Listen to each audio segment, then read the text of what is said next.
tussed. In 1963, a man in a small Turkish village was doing renovations on his house.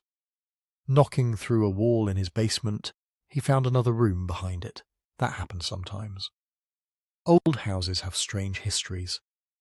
But then he found another room beyond that, then a corridor. And then the corridor kept going. What he had broken through wasn't a hidden storage space, or a forgotten cellar. It was the entrance to one of the largest underground cities ever discovered on Earth. That city is called Derinkuyu. If you're listening to this right now, wherever you are, whatever hour it is, drop a comment and tell me. I genuinely check them, of course. There's something about this kind of story that feels right to listen to in the quiet hours. And I like knowing where people are when they find it. Berlin at midnight, Melbourne at sunrise. Somewhere in the middle of the country with the lights off. All of it. And if you want to hear these without any ads, without any background music, just the story, I put the full versions on Spotify. Link is in the description. It's free to follow, and it's honestly the best way to support what I'm doing here. Now, back underground, Derinkuyu. Derinkuyu sits beneath the Cappadocia region of central Turkey. In a landscape that already looks like it belongs to another world, the surface is famous for its fairy chimneys, those tall, narrow spires of soft volcanic rock that have been carved by wind and rain over millions of years into shapes that seem almost deliberate. People have been living in and around this rock for a very long time. What's below the ground is something else entirely. The city goes down approximately 85 metres. That's roughly the height of a 25-storey building, inverted. There are up to 18 distinct levels carved into the soft volcanic stone. Not all of them have been fully excavated or opened to the public. Estimates of its capacity vary, but historians and archaeologists have suggested it could have sheltered somewhere in the range of 20,000 people, possibly more, along with their livestock, stables, food stores, wells, ventilation shafts, chapels, wineries, schools and meeting rooms.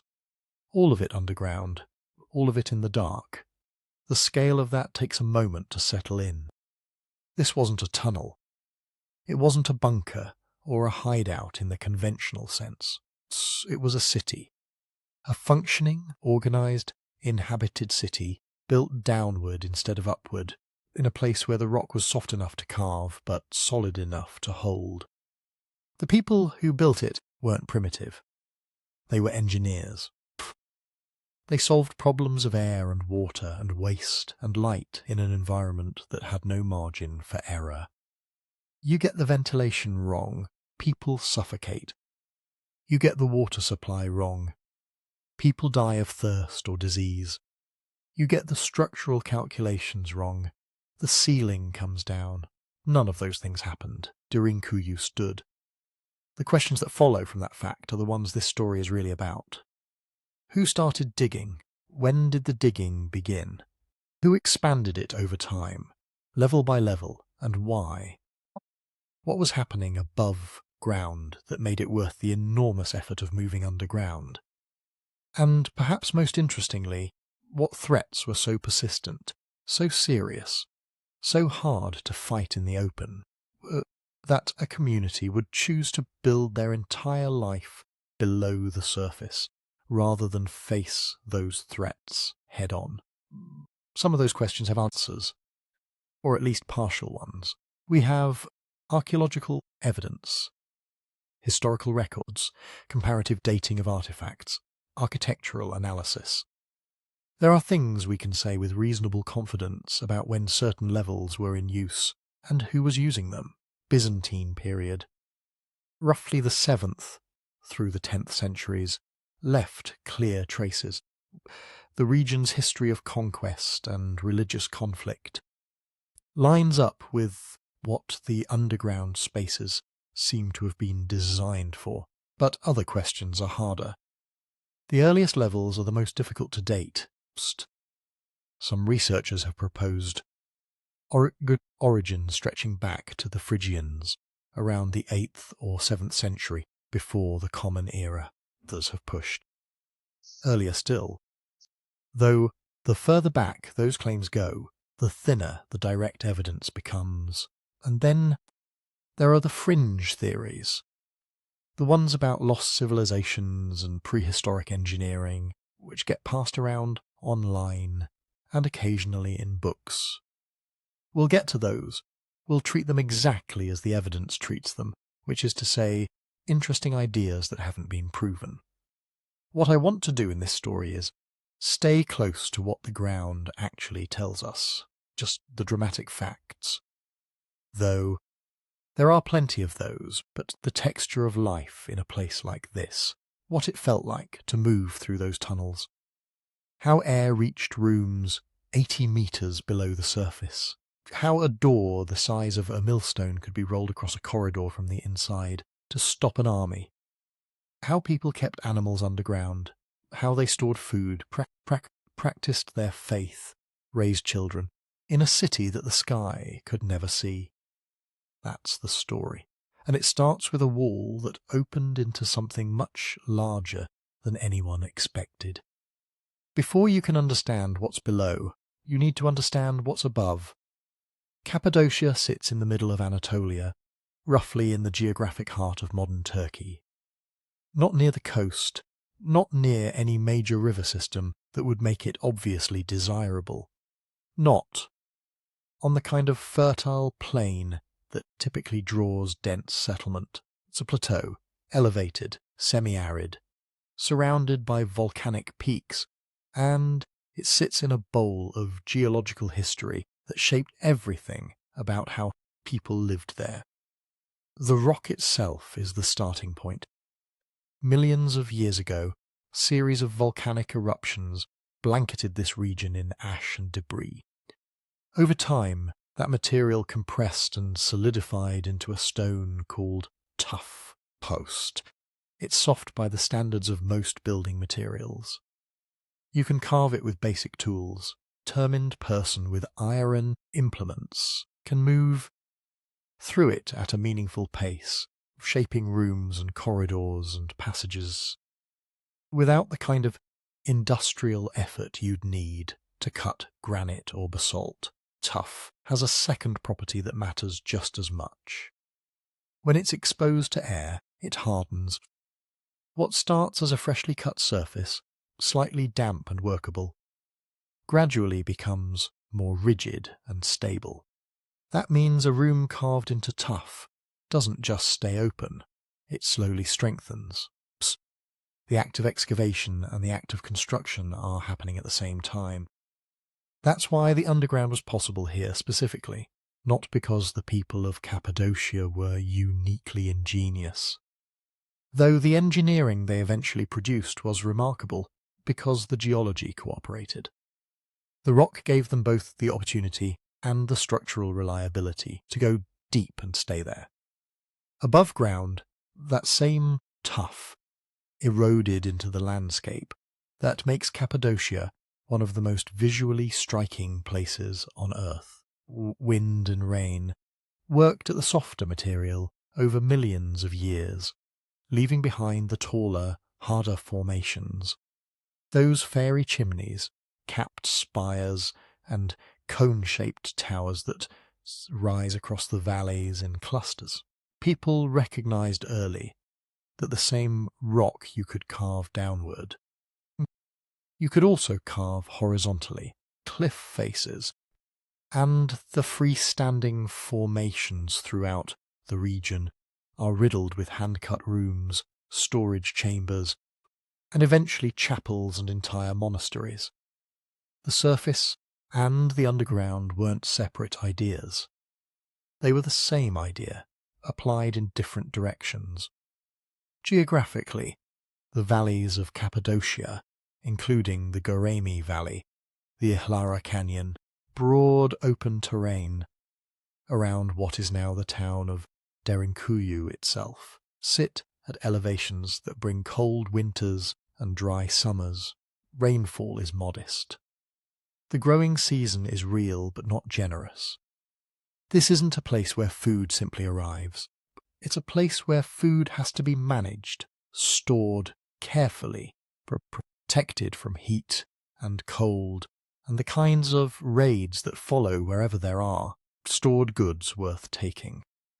That pressure shaped daily life in ways that made underground space useful even during peaceful periods.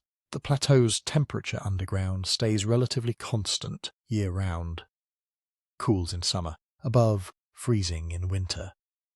If you're storing grain, wine, dried food for a household or a village, that stability is enormously valuable. Cost.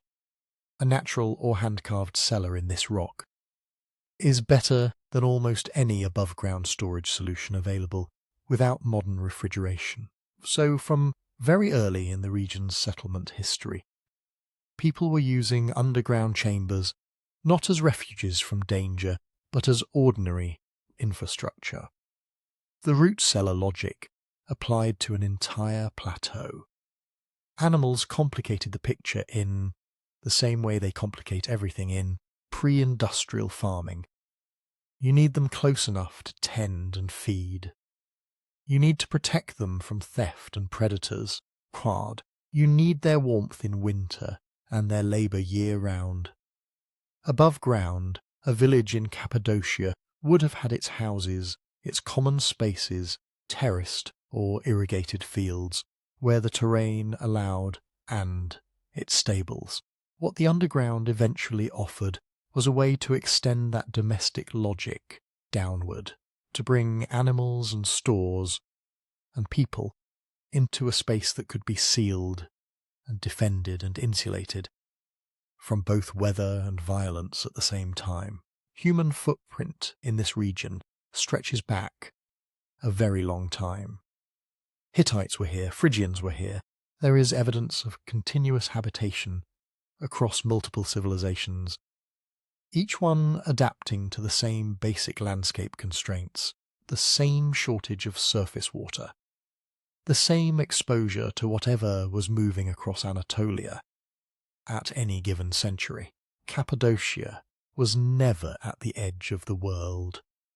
It was close enough to major routes through Anatolia to be affected by whatever moved along them: armies, migrations, trade caravans, religious upheaval, and far enough from the centres of power that it could never simply rely on being protected, that geography produced a particular kind of community.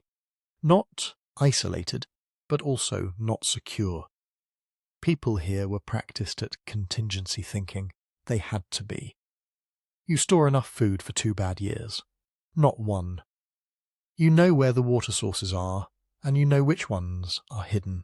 Well, you build in ways that account for the possibility that you may need to disappear for a while and reappear when the danger has passed.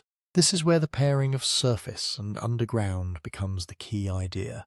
Derinkuyu and the other underground cities of Cappadocia weren't alternatives to life above ground. They were the other half of it. The villages on the surface and the spaces below were designed to work together. People didn't move underground and stay there indefinitely. They moved between the two as conditions demanded.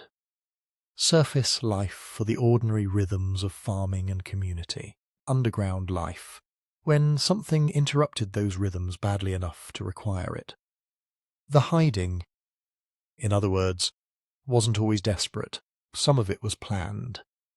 Some of it was seasonal or precautionary. You bring the livestock down when the raiders come through in autumn. Store the harvest below, where it stays cool and can't be burned. You have a place to go that an enemy approaching from the surface can see no sign of. The danger and the planning were 2 sides of the same response to the same basic fact about where these people lived. And understanding that, the above-ground life, the rock, the climate, The history of movement across Anatolia is what makes what they built underground make sense. Not as a miracle, as a solution. For most of modern history, Derinkuyu was something else entirely. It was just a town. A small Anatolian settlement, whitewashed houses, narrow streets, a church, a mosque, the usual strata of life built on older foundations. People knew there were cellars. They knew that some of those cellars went deeper than others. Cappadocia. Almost every old house sits over some kind of dugout space. You store potatoes. You keep wine, cool room for the worst of the summer heat. That's ordinary. That's not a secret. So when the rediscovery story begins in 1963, it doesn't start with someone hunting for a lost city. It starts with a homeowner who wanted a bit more practical space. Basic outline is simple and well attested. In the early 1960s, in what was then a relatively poor and unremarkable town, a man decided to renovate. Different versions say he was expanding his basement, adding a new room, or knocking down a wall to make space for a storage area. All of those are plausible in a place where the rock lends itself to almost casual excavation. You can chip away at tough woodworn tool and feel like you're just shaving stone, not tunnelling into history. At some point during that renovation, he broke through. Behind one of the walls, instead of compacted tuff, there was a void. Not a clean doorway, not a neatly framed entrance, but a rough breach opening into a low passage. Cold air moved differently in that space. The acoustics changed. You know the feeling if you've ever stepped from a small cellar into something larger you didn't expect. Your voice doesn't come back the same way. The darkness feels less like a corner and more like a direction. From here, the story starts to split into versions. Popular retellings like to add drama. In some, the homeowner's chickens vanish, and he knocks down the wall, trying to find where they went, only to discover an entire city.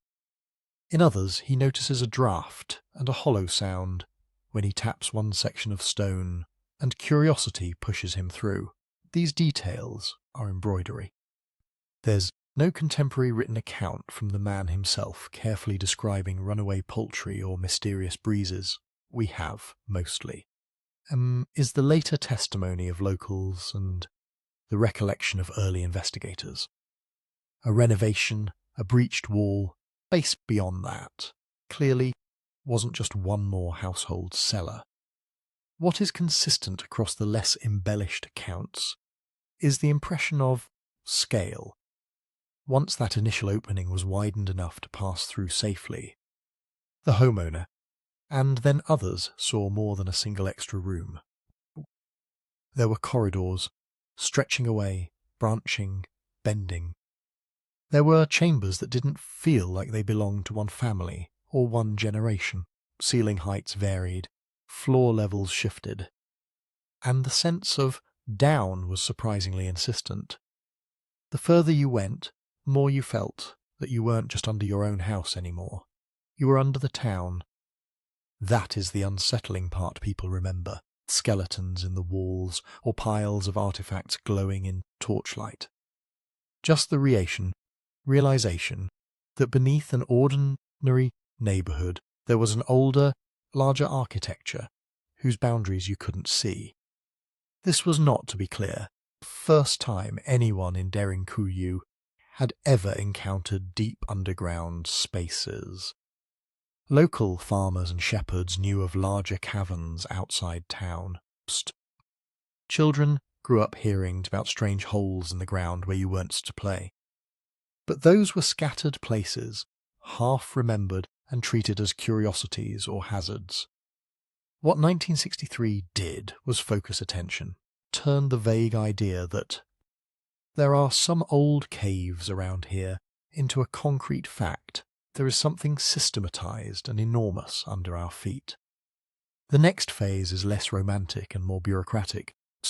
It's the part that made Derinkuyu a documented site rather than a persistent rumour. Word reached local officials.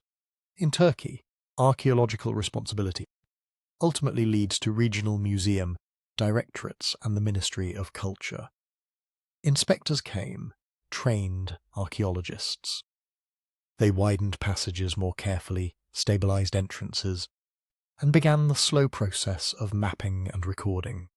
Early reports from the mid-1960s describe multiple levels, large communal spaces, ventilation shafts, features that were clearly not accidental hollows, stables with tethering rings carved into the rock, vertical shafts that connected floors, and those famous round stone doors that could be rolled into place to seal corridors.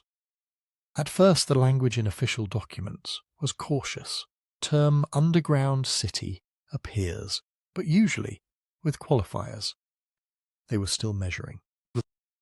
They were still trying to determine whether this was one coherent complex or a patchwork of separate excavations linked over time. Depth estimates and level counts shifted as new connections were found.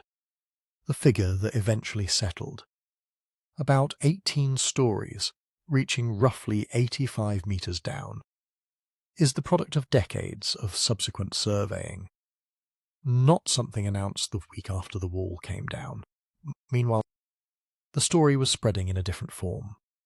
For locals, Derinkuyu's underground quickly became a point of pride and a source of income. For travel writers and popular magazines, it became a ready-made legend.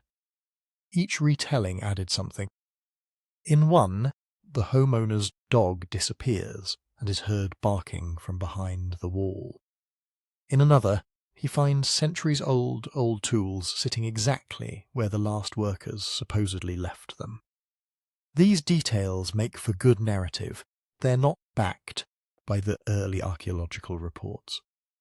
What those reports do mention are soot-blackened ceilings, niches carved for oil lamps, and evidence of long occupation and later abandonment. So when you hear about the 1963 rediscovery, it helps to separate three layers. There is the core. A man altering his house, a breached wall, a passage into man-made rock-cut spaces that turned out to be immense. There is the local memory and oral history. People who always knew there was something under parts of town never connected the pieces into a single mapped whole. And there is the later storytelling. The chickens, the lost dog, the dramatic solitary explorer, walking deeper and deeper by candlelight. Atmospheric, but not necessary to explain what actually happened. Once the site was recognised, everything above it began to change. Engineers and archaeologists worked together to understand how far the voids extended under the modern settlement. Some areas were reinforced, others were closed off. Entrances were formalised. By the 1970s, portions of Derinkuyu were open to visitors as a controlled archaeological and tourist site. Walkways, lighting, and safety barriers were installed in ways that inevitably altered the raw experience, but made systematic access possible. That shift from hidden infrastructure to managed heritage also changed the questions people asked. Instead of, is there really something under that house? The questions became, how big is this? When was it first dug? Who lived here? And how does it relate to all the other underground spaces in Cappadocia? The mapping of Derinkuyu revealed not just its internal complexity, also its connections outward, including long tunnels leading toward other sites like Cappadocia. As researchers traced those links, the 1963 breach in a single basement wall turned out to be the entry point, historically speaking, to a network of more than 200 known underground settlements across the region. In other words, the rediscovery didn't just give us one remarkable site. It provided the anchor for an entire way of seeing Cappadocia's subterranean landscape. Archaeologists had Derinkuyu as a reference point, They could compare features: ventilation systems, stone doors, chapels, wineries, storage rooms, wells. They could build typologies and relative chronologies. Tourism followed naturally, and with it both funding and pressure, the need to protect, to interpret, to simplify a very complicated story for visitors walking through floodlit corridors that had once been dark. But under the glass cases and guidebook summaries, the core moment remains surprisingly ordinary. A person altered a wall in a familiar, practical way and discovered that the space he thought he knew was not the whole of it, and planning and a history that had been literally underfoot all along. To understand what he stumbled into, you have to look at how it was arranged. The levels, functions, the way an underground city was laid out like a vertical village. If you strip away the mystery for a moment and think like an engineer, an underground city has three basic problems to solve. You need air, you need movement, and you need to put the right kinds of rooms in the right places so life can actually function. Derinkuyu does all three by going vertical. Instead of a flat maze like a subway system, it's more like a stack of villages threaded by shafts. From the surface down to roughly 85 metres, archaeologists identify on the order of 18 distinct floors or levels, FOST. These aren't like the stories in a modern apartment block with clean floor slabs and stairwells. They're bands of activity, zones perched along a spine of rock, connected by tunnels, ramps, and those tight stair-like passages that make every step downward feel deliberate. Imagine starting at the modern entrance and following that spine down. At the very top, just below ground level, are spaces that make sense close to the surface. Stables where animals could be brought in quickly, storage rooms, crushing areas, a winery, places where heavy, smelly, or noisy activities could happen without dragging the problem deep into the complex. You see tethering holes carved into the walls, low ceilings to keep animals calm, wider chambers that could handle groups of people coming and going. Drop a level or two, and the rooms begin to cluster more like domestic spaces. There are long, narrow corridors leading to suites of small chambers, each one capable of being closed off. Niches for lamps, carved benches, and low platforms that were probably used as sleeping or sitting areas, openings in ceilings and floors that connect you to the spaces above and below, some of them with carved steps, others with simple hand and footholds. Over and over you see a pattern, vertical shaft, then branching corridor, then a cluster of specialised rooms. Some clusters look like kitchens and communal eating spaces. Blackened ceilings from soot, shallow basins in the floor, recesses that could have held jars. Others have features that look like workshops or storage depots, raised platforms, wall-cut shelves, deep silos for grain. Deeper still you find chapels carved into the rock, with apses and crosses, evidence of Christian use in Byzantine times. Somewhere between the mid-levels and the deepest parts, you encounter wells and cisterns, water sources that tie the whole system to the surface aquifers. The city is not one continuous open space. It's a series of decisions. You descend through a narrow passage that forces single-file movement. It widens into a room where multiple corridors meet. You choose one and end up in a larger communal chamber. Behind that, another bottleneck, another decision point. The geometry is doing two jobs at once. It organises daily traffic when life is calm, and it controls movement if danger ever comes from above. This, as is where those rolling stone doors make sense. Many of them sit at choke points between levels, not at the outermost entrance. Round block of rock can be rolled into place and levered into a groove, sealing a passage from the inside. Behind that door, a corridor may turn sharply, forcing anyone who breaches it to funnel into a tight, easily defended angle. You can feel the defensive logic in the floor plan. It's not just about getting people in. It's about being able to slow, confuse, and contain anyone unwelcome. Capacity estimates come from this architecture.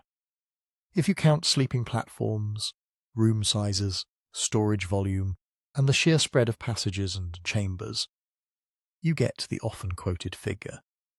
Up to around 20,000 people, plus their animals, could have sheltered here at once. As some writers push that number higher, some pull it lower, because the math depends on assumptions.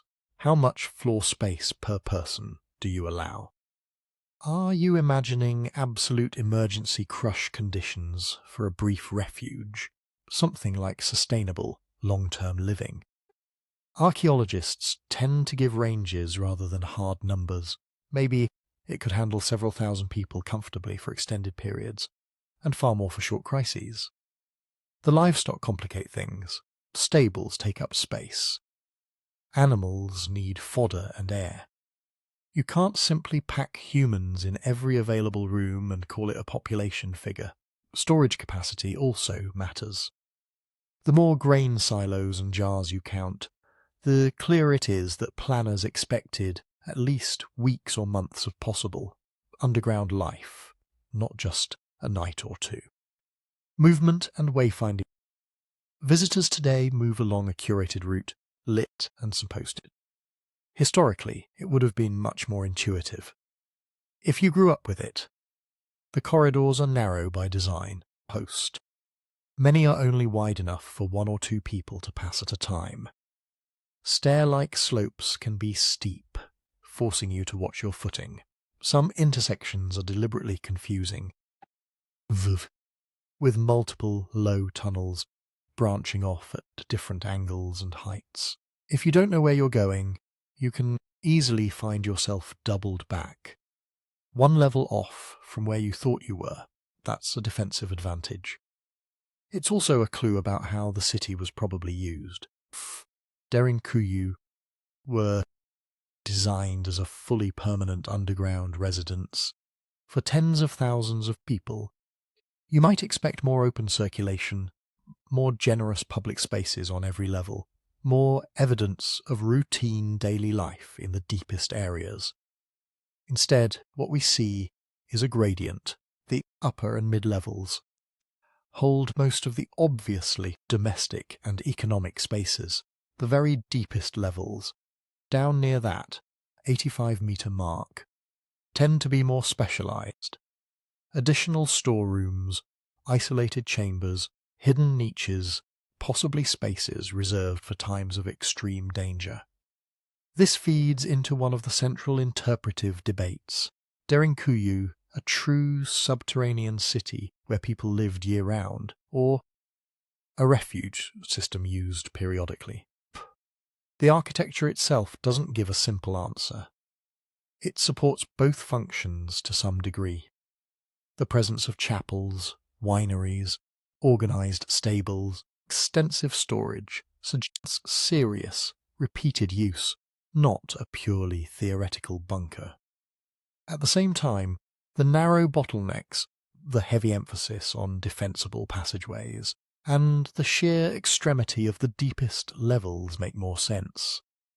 If we imagine people going underground when they had to. During raids, during specific seasons, during political or military crises, and then returning to surface life when conditions allowed. What the levels tell us, more than anything, is that Derinkuyu was planned with layers of risk in mind. Every story down buys more security at the cost of comfort and convenience. Each band of rooms answers a different question. Where do we put the animals? Where do we store the grain? Where do we gather to worship? Where do we retreat if the worst happens. Vertical organization is the map of those priorities carved into stone. And threaded through all of it, from the surface courtyards to the deepest sealed chambers, are the lifelines that make such a design even possible, the shafts that keep air moving in the dark. If you've ever stepped just a few meters into a cave and felt that heavy stillness, you know what the first non-negotiable problem is. Air doesn't move itself. On the surface, wind and temperature changes stir the atmosphere for free. Underground, rock blocks most of that motion. In a dead-end tunnel, with a group of people and a few lamps, the oxygen drops and the carbon dioxide builds up faster than you'd think. Add animals, cooking fires, moisture from hundreds of breathing bodies, and you have a recipe for headaches, dizziness, and, eventually, suffocation. Derinkuyu only works because its builders understood this, at least in practical terms, and turned the rock itself into a lung. Running through the complex are vertical shafts, narrow, deep cuts that connect different levels, and in some cases reach all the way to the surface. Archaeologists have identified multiple such shafts in Derinkuyu, some more than 50 or 55 meters deep, cross-sections small enough that a person could not easily climb, but wide enough to allow substantial air movement. We can see these directly. They're there, in the ceilings of chambers as circular or roughly rectangular openings. They appear in corridors as narrow chimneys. Some widen into irregular shafts whose full extent is hard to trace, because later construction has cut into them. In a few places, you can look up and see a string of openings that line up from level to level, like vertebrae in a stone spine. What we don't see are labels saying, "This is a ventilation duct." The interpretation comes from patterns. First, placement. Many shafts pierce multiple stories, but avoid directly connecting to major surface courtyards. Instead, they open into small, controlled spaces on the upper levels, or even into buildings that no longer survive on the surface.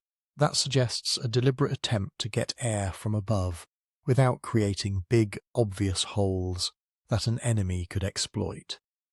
Second, continuity. When archaeologists map the shafts against the layout of rooms, you see that almost every dense cluster of chambers is within reasonable distance of one.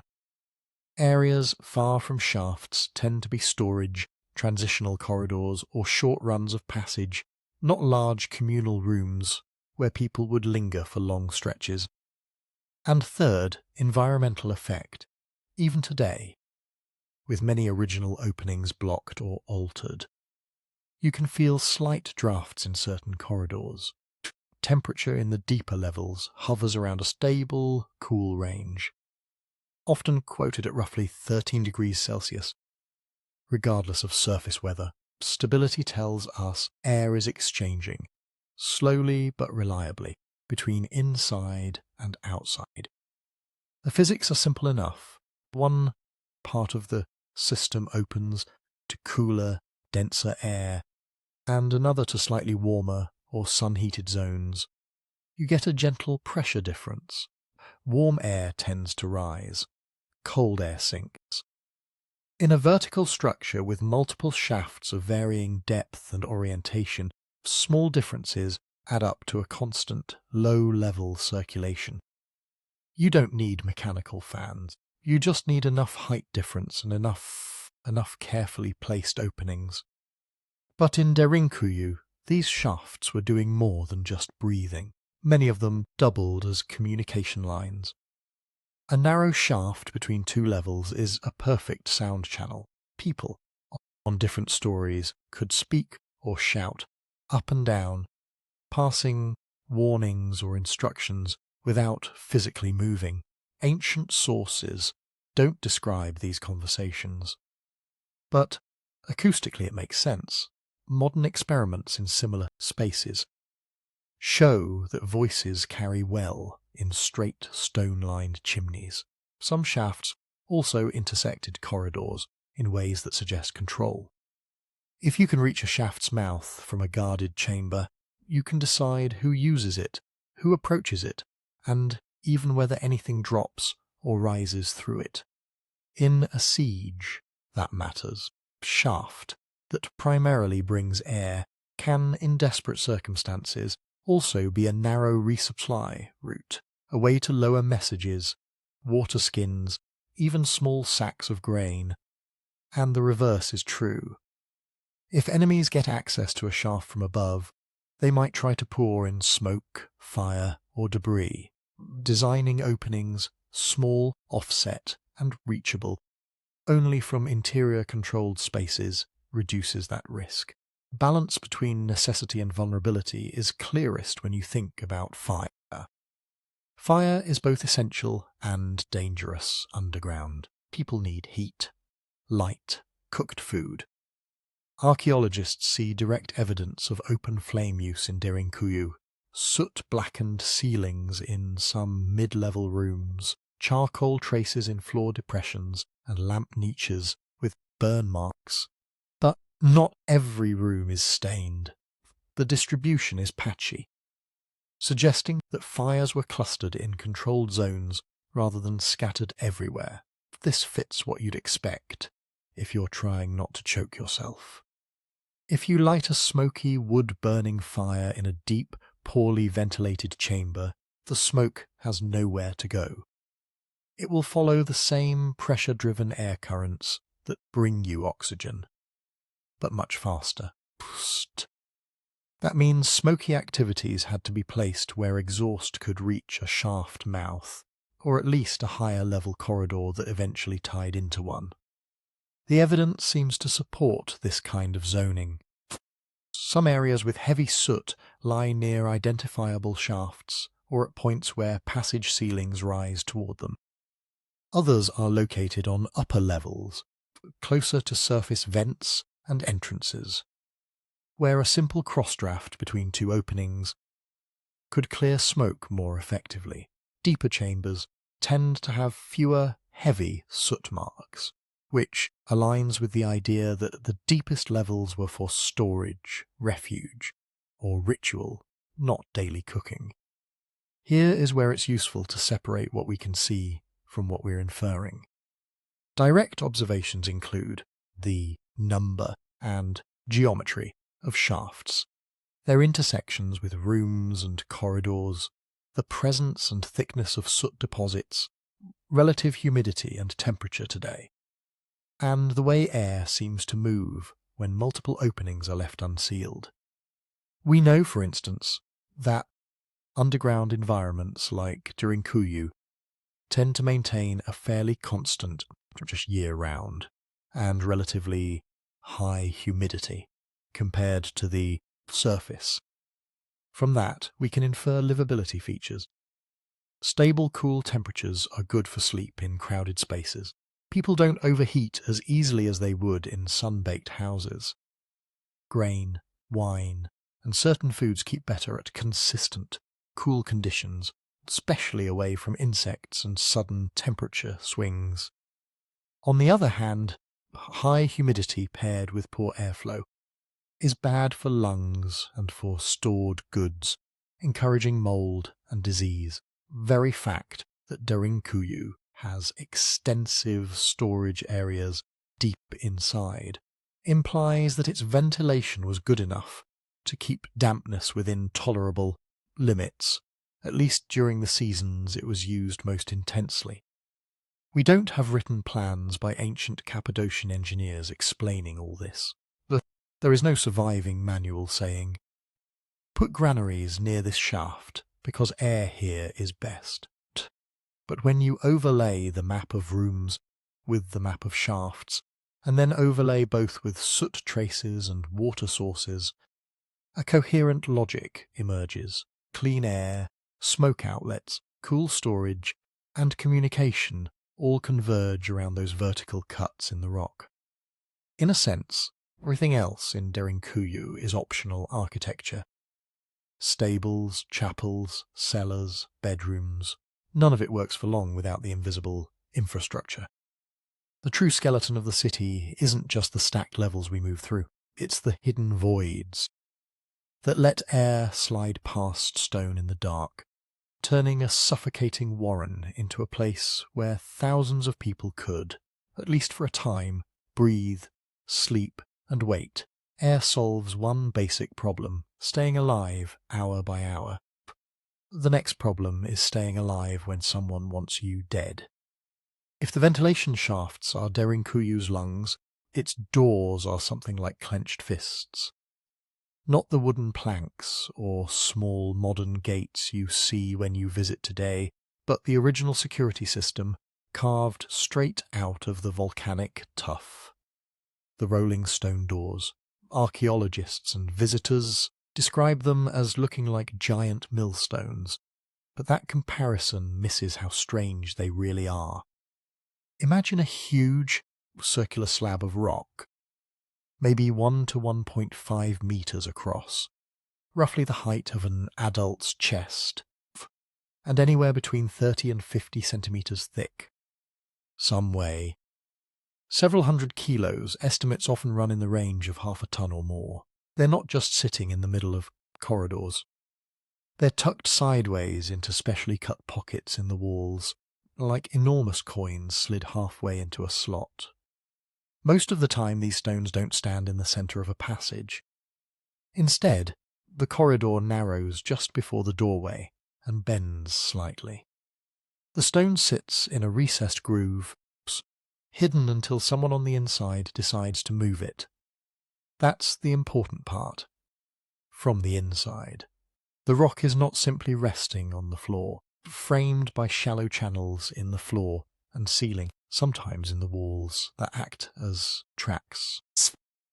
When you push from within, the stone rolls forward, guided by those grooves, until it settles into a carefully shaped notch opposite its storage pocket.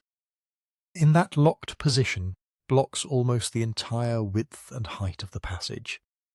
On the outside, attackers would face a flat wall of stone with no obvious handles.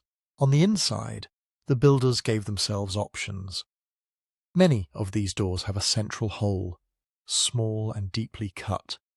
That opening could have multiple uses. It lets defenders look out or talk to anyone outside without opening the door. It allows a spear, pole, or other weapon to be thrust through. And it offers a place where a stout bar or beam could be wedged to help lever the door back into its pocket when the danger had passed. What makes the system so effective isn't just the stones themselves. It's where they are. Derinkuyu's designers understood choke points instinctively. The deeper levels are reached through a series of narrow tunnels, often so tight that two adults can't walk side by side. Ceilings dip low enough that most modern visitors have to hunch or bend. Corridors kink and angle instead of running straight. It's inconvenient when you're just touring. In a fight, it's brutal design. Place a rolling stone door at the end of one of these cramped sloping passages and you've built a perfect kill zone. One defender with a spear or bow can control a line of attackers who are forced to advance single file, bent over, almost no freedom to swing weapons. If the door closes while intruders are still in the tunnel, those in front are trapped against it while those behind can't easily retreat. From hidden side chambers, or from behind the door's central hole, defenders could jab, throw, or simply wait while panic and claustrophobia do the rest. Now imagine not one such door, but many. Maps of Derinkuyu show rolling stone doors scattered across multiple levels, concentrated at key junctions. Near primary entrances, the thresholds between major clusters of rooms, and at points where passageways narrow sharply. Closing them in sequence would create layered barriers, even if an enemy forced one door. No easy feat with limited leverage in a tight tunnel would emerge into another constricted space, facing another sealed disk of rock. This is not the architecture of people who live every day in open war. It's the architecture of people who assume that, now and then, the surface might become unsafe. How long could they stay below with those doors rolled shut? We don't have a timetable carved on the walls. We can sketch the logic. Food storage areas in Derinkuyu include what appear to be granaries, wine presses, oil production niches, long trough-like spaces that could serve as bins. Stable areas near the upper levels point to the presence of animals, both a food source and a risk. Because animals require air, water, and fodder. Wells and cisterns, which we'll talk about later, suggest access to water, independent of surface control. If a community planned in advance, keeping stores stocked, stations organised, they might endure weeks or possibly months underground during a crisis. But endurance isn't just a matter of calories, it's about behaviour. Noise would have to be minimised. A quiet city is harder to detect from above, especially if entrances are concealed or appear abandoned. Lamp use would need to be rationed. Oil and wicks are consumables, and smoke, even with good ventilation, adds up. Movement would likely be zoned by level and time of day. Children would need to be kept occupied in tight, dark conditions. Disease, always a threat in crowded spaces, would be managed by separating the sick where possible. Closed doors become social tools as much as military ones, sealing off certain levels not only from invaders, but from domestic chaos. Family cluster could be isolated from others. Livestock areas might be partially segregated to limit smell and noise. Narrow, defendable corridors would double as quiet boundaries between sleeping zones and workspaces. It's easy to look to all this and imagine people in a constant state of siege, living every moment as if attack were imminent. Human psychology doesn't work well under permanent emergency, and the archaeological record doesn't show an endless layer of burned debris or smashed weapons in Derinkuyu. What the doors tell us is less about daily life and more about risk management, defence. Features like these are the stone equivalent of seat belts and fire exits. Most of the time they aren't in active use. Massive discs would probably sit in their wall recesses, the passage open, life going on, with people walking past them the way we pass stairwells and emergency doors without thinking.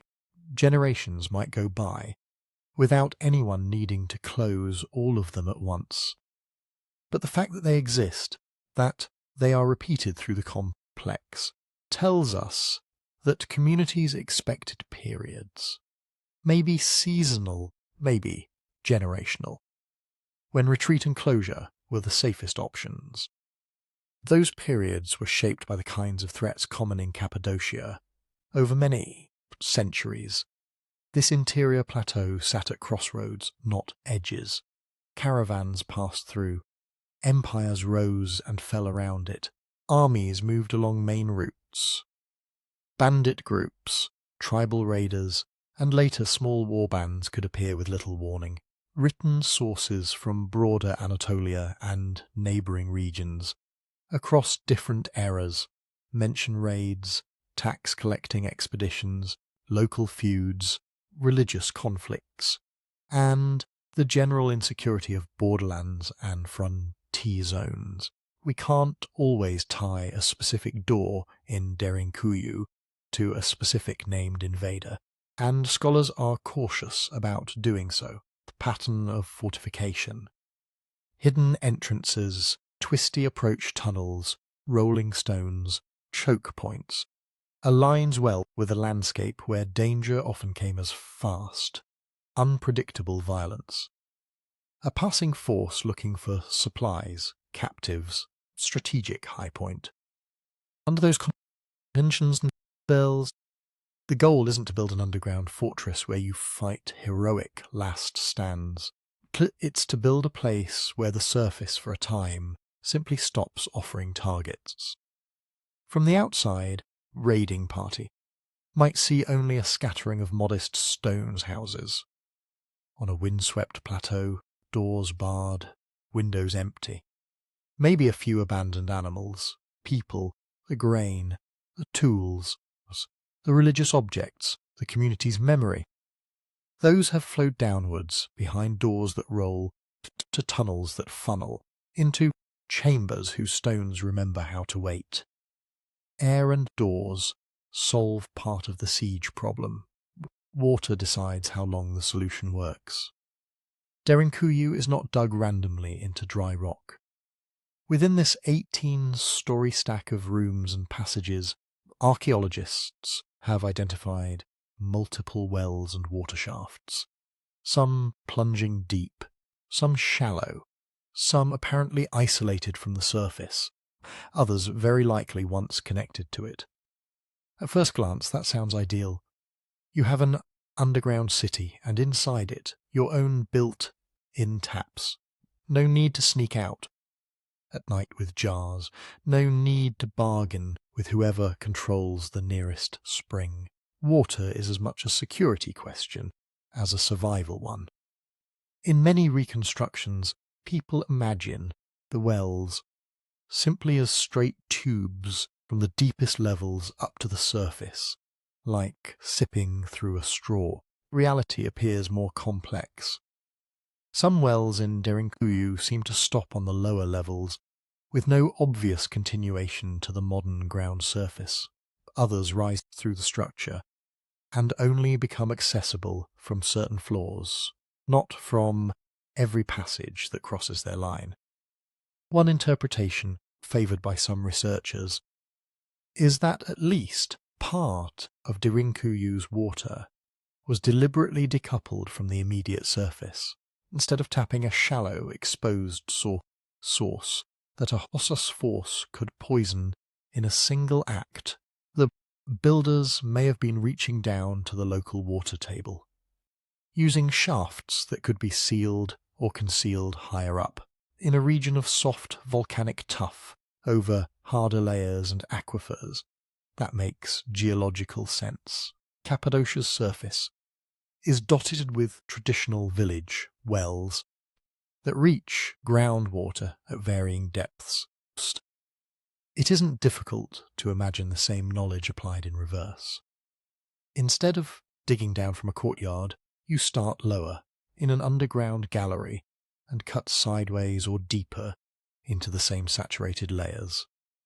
If that's right, then some of Derinkuyu's wells were not just conveniences. They were strategic assets. You could close the rolling stone doors, retreat to the protected levels, and still have access to drinkable water that an enemy on the plateau couldn't easily reach or spoil. But not all water sources look equally secure. Several shafts, when traced upwards, intersect what are now open courtyards or house floors in the modern town, built above Derinkuyu. Local residents used some of these as ordinary village wells, long before anyone realized there was a multi-level city beneath their feet. That's how the place was rediscovered in 1963. A collapsed interior wall, a hidden passage, then a realization that the well was just a small part of something much larger. This creates an obvious problem in a raid scenario.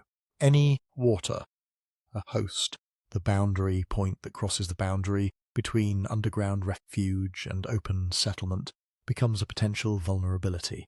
A determined attacker might try to drop refuse, animal carcasses, or simply dirt into a shaft. Even rumours that a well had been tampered with could make people hesitant to drink from it during a crisis. And then there's the problem of being found.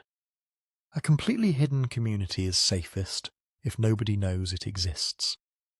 Wells that open in courtyards, people regularly drawing water, talking, shouting, and leading animals are natural hubs of surface life.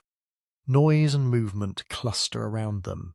Raiders arrive and see repeated traffic converging on one spot, or discover that a well behaves strangely. Echoes, drafts, timings of use that might raise questions. Here, scholars tend to draw careful lines, straightforward to map where the wells and channels are today, which levels they connect, and which ones line up with surface features. That's the physical evidence. What's debated is the intention behind their layout. Were some shafts originally open at the surface and later closed? Were others always meant to be blind, accessible only from within? Did people routinely use surface-connected wells during peaceful times, then switch to more protected sources when danger loomed? We don't have written plans or builders' notes, so most reconstructions are best treated as informed hypotheses, not certainties. Still, we can sketch some reasonable scenarios based on how water shapes behaviour. For short stays underground, days, maybe a couple of weeks, cisterns and stored water might suffice.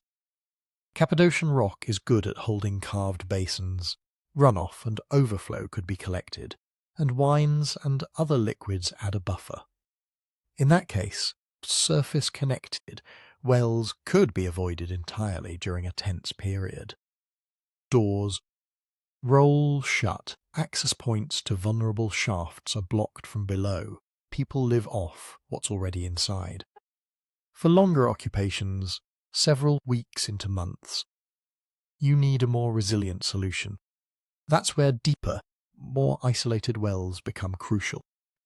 Communities that expected extended military campaigns or repeated cycles of raiding season after raiding season would have the strongest incentive to invest in shafts that penetrated down to relatively clean, stable groundwater, independent of what was happening in a village square above.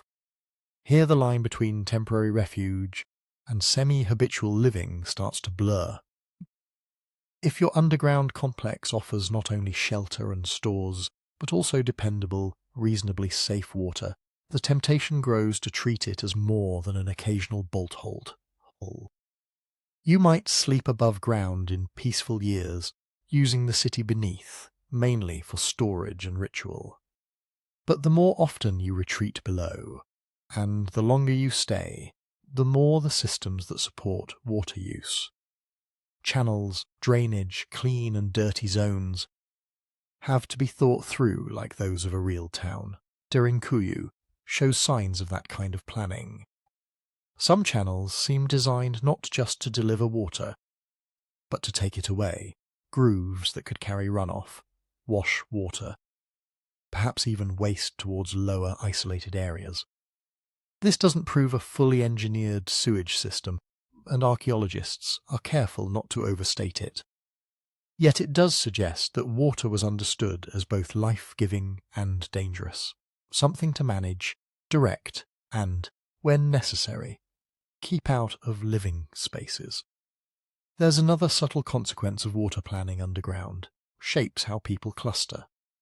Rooms near reliable wells would be attractive in a long crisis. Elders, children, essential workers, millers, bakers, religious figures might be assigned to those zones. Areas more vulnerable to contamination risk, closer to shafts that reach the surface, might be used differently. For animals, storage, or as buffers where, if something went wrong with the water, the damage would be contained. All of this rests on choices made in rock. But it only comes fully into focus when we think about the threats those choices answered. Derinkuyu is not just defending itself against blades and torches. It's defending itself against thirst, against poison, against the simple fact that any line connecting you to the surface, door, shaft, or well, is both a lifeline and a beacon, and just as the planners had to think about food, air and water, they had to think about everything that came with them.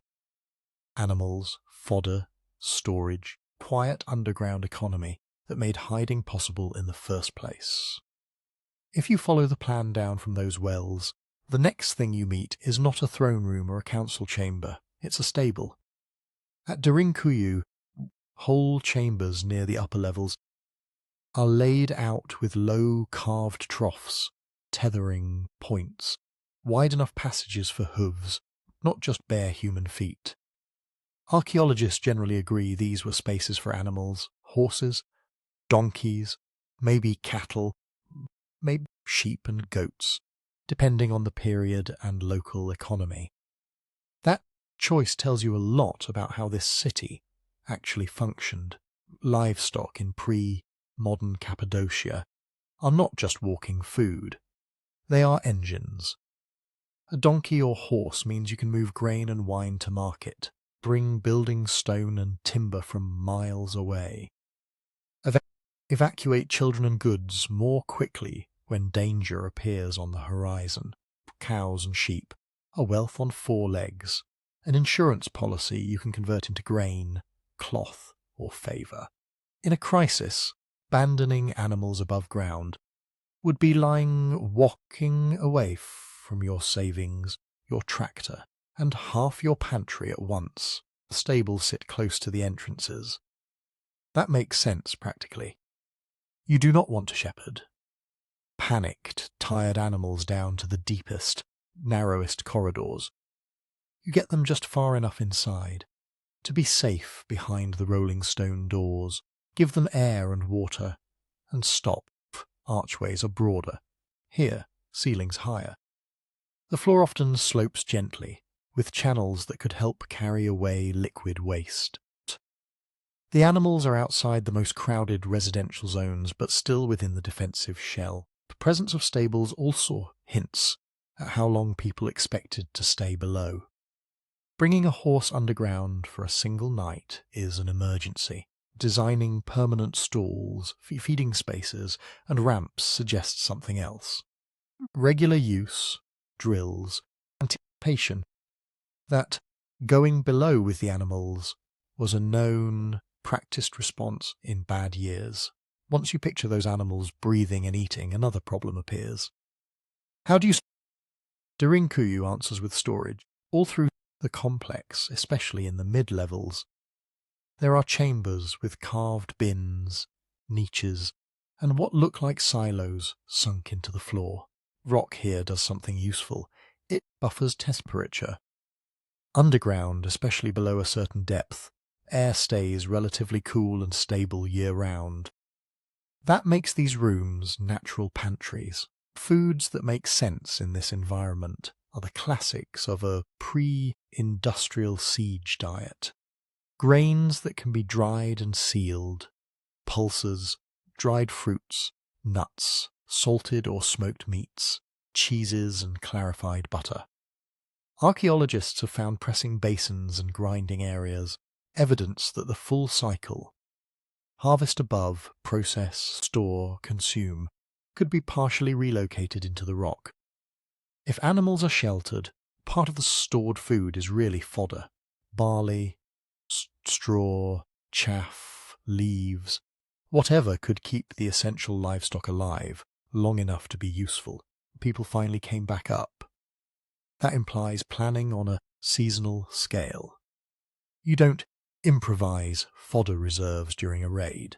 Fill those bins in harvest time, year after year, assuming that not every season will be peaceful. Food isn't only about calories, though. At Derinkuyu, it's also about routine. In several underground cities of Cappadocia, including Derinkuyu, researchers identify what they interpret as wineries or wine-pressing areas. Basins cut into the floor where grapes could be crushed, channels to drain the juice, nearby pits to ferment or store liquid in amphorae. You don't dig those by accident. Winemaking is a slow, predictable process. Grapes ripen once a year. Juice becomes wine over weeks and months. Presence of wineries inside suggests two layers of behaviour. First, that these spaces were used extensively in peaceful times as cool, ideal processing and storage areas. Second, that in periods of refuge people could go on drinking what they had already prepared. Wine, in this context, is multi-purpose. It's safer to drink than dubious surface water. It preserves some nutrients. It can be traded, offered in ritual, used to seal agreements. A community that invests in rock-cut wineries is not just thinking about bare survival, preserving an economic product and a piece of its social rhythm. All of this, animals, grain, wine, creates a more awkward byproduct. Waste, thousands of people, plus livestock, in confined tunnels for weeks, produce an unromantic but serious problem. 2. Derinkuyu doesn't have the kind of elaborate sewer architecture you see in Roman cities. Some features suggest at least a basic separation of clean and dirty functions. Certain lower or peripheral chambers likely served as latrine areas. Slight floor slopes and shallow channels could guide liquid waste towards less critical zones. In some interpretations, specific vents and side shafts may have helped foul air drift away from core living spaces. That's harder to prove conclusively. What we do not see is rock-cut cesspits carefully lined and sealed, large-scale systems devoted solely to long-term sewage management. Combined with the arrangement of stables near the upper levels, this suggests that even in serious crises, underground stays were probably measured in weeks, or at most a few months, not in continuous, multi-year occupation. You can store grain for years if you manage pests and moisture. You can keep amphorae of wine in the cool dark almost indefinitely. But the human and animal bodies that consume them generate waste and disease risk that climb quickly in enclosed spaces. The architecture seems optimized for repeated, temporary refuges, intense periods of use bracketed by returns to the open air, where fields, pastures, and ordinary village life could resume. That rhythm brings us to an important perspective shift. Derinkuyu is often imagined as a separate world, hidden civilization under the feet of another. The evidence points to something more integrated, Tux. The same families who tended vineyards on the surface worked in those underground wineries. The same herders who grazed flocks on Cappadocia's plateaus led them, in danger, through the stone doors into the first-level stables. Grain grown in the sun moved down into the rock when harvests were good, then back up in lean times or during sieges. The underground economy was not independent of the surface. It was a backup layer of the same economy. Redundant storage in case barns burned, protected animals in case raiders took the fields. Cool, safe processing spaces for products that mattered in both war and peace. Seen that way, Derinkuyu is less buried city from another world, and more a three-dimensional extension of a very ordinary one. Houses, vineyards, flocks, markets above. Stables, granaries, wineries, and refuge rooms below. One community spread vertically through rock, trying to make sure that when the surface failed them, their lives and their livelihoods did not vanish with a single bad season or a single passing army, and that community brought more than food and animals into the dark. It also carried its beliefs, its rituals, and its sacred spaces, carving them into the same stone that sheltered its wealth.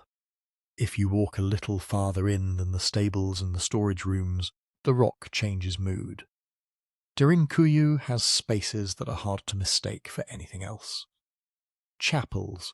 They're not huge cathedrals. They're low, intimate, often barrel vaulted chambers with an apse carved into one end, sometimes with a simple altar block, sometimes with niches for lamps or icons, sometimes with a faint suggestion of a cross cut into the wall. In one of the larger examples, the room steps down in tiers, as if arranged to let several dozen people stand or kneel with their attention drawn to a single focal point. These aren't just leftover caverns someone decided to pray in. They are deliberately shaped worship spaces. That alone tells you something about the people using Derinkuyu in its later phases.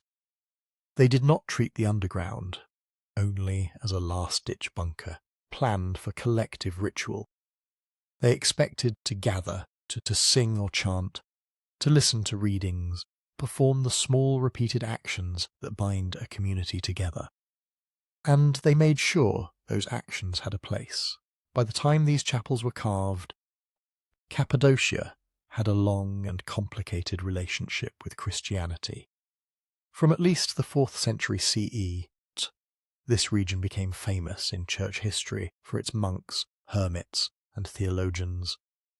Names like Basil of Caesarea, Gregory of Nyssa, Gregory of Nazianzus, the Cappadocian Fathers, are tied to this landscape of soft rock and wide skies. Above ground, hills and valleys are filled with later rock-cut churches, some still holding fragile frescoes from the Byzantine period. Christ, Pantocrator, saints, angels, donor portraits. Christianity here was not a minor, hidden cult. It was mainstream, argued over in councils, woven into imperial politics. Yet the world around those believers was rarely stable. Borders shifted. Arab-Byzantine wars pushed frontiers back and forth across Anatolia, Turkic raids, and later Seljuk expansion redrew the map again. Tax collectors came and went. Local power might be in the hands of a Byzantine official one decade, an emir the next, a rival Byzantine faction after that. In that kind of environment, an underground refuge that already existed. A place with stables, food storage, controllable entrances, would have been irresistibly practical for Christian villagers. If you might have to vanish on short notice, you don't want your religious life to halt every time you roll the stone doors shut. You want baptism, Eucharist, daily prayers to be portable. Carving chapels into the rock solves that. It folds faith into the same vertical safety net that protects your animals and grain. Chapel underground could be used quietly, when above-ground worship was risky. During a raid under a hostile administration, or simply when gathering conspicuously in the open felt unwise. It could also serve in calmer times as a cool, protected sanctuary for monastic retreat, or as a secondary oratory linked to a surface church. But here we need to draw a careful line. Presence of Christian chapels shows clearly that Christians used Derinkuyu, especially in the Byzantine and possibly early medieval periods. What it does not prove is that Christians were the original excavators of the entire 18-story complex. The underground city is a palimpsest. Its earliest chambers may go back many centuries, perhaps to late Iron Age or Hellenistic communities, perhaps even earlier. Different levels and tunnels, different levels likely belong to different building episodes. The chapels we see today are almost certainly later modifications inserted into an existing maze. In some cases, you can even see that process of reshaping written in the stone itself. A storage room gains an apse. One wall is deepened and rounded, floor slightly levelled, a block left standing to serve as an altar. A corridor junction becomes a small oratory when someone carves a cross into the wall and cuts a bench along the side.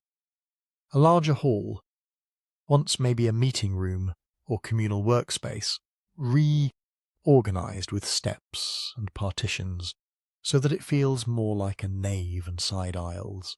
Christian occupants weren't just passive inheritors of a mysterious underground.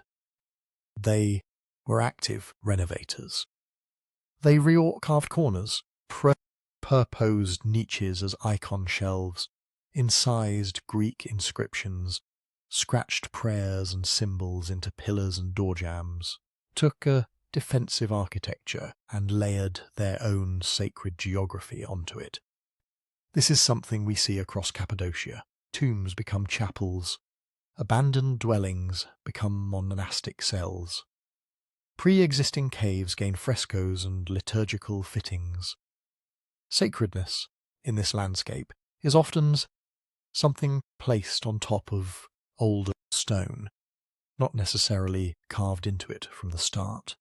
When you stand in an underground chapel at Derinkuyu, you're looking at least two stories at once.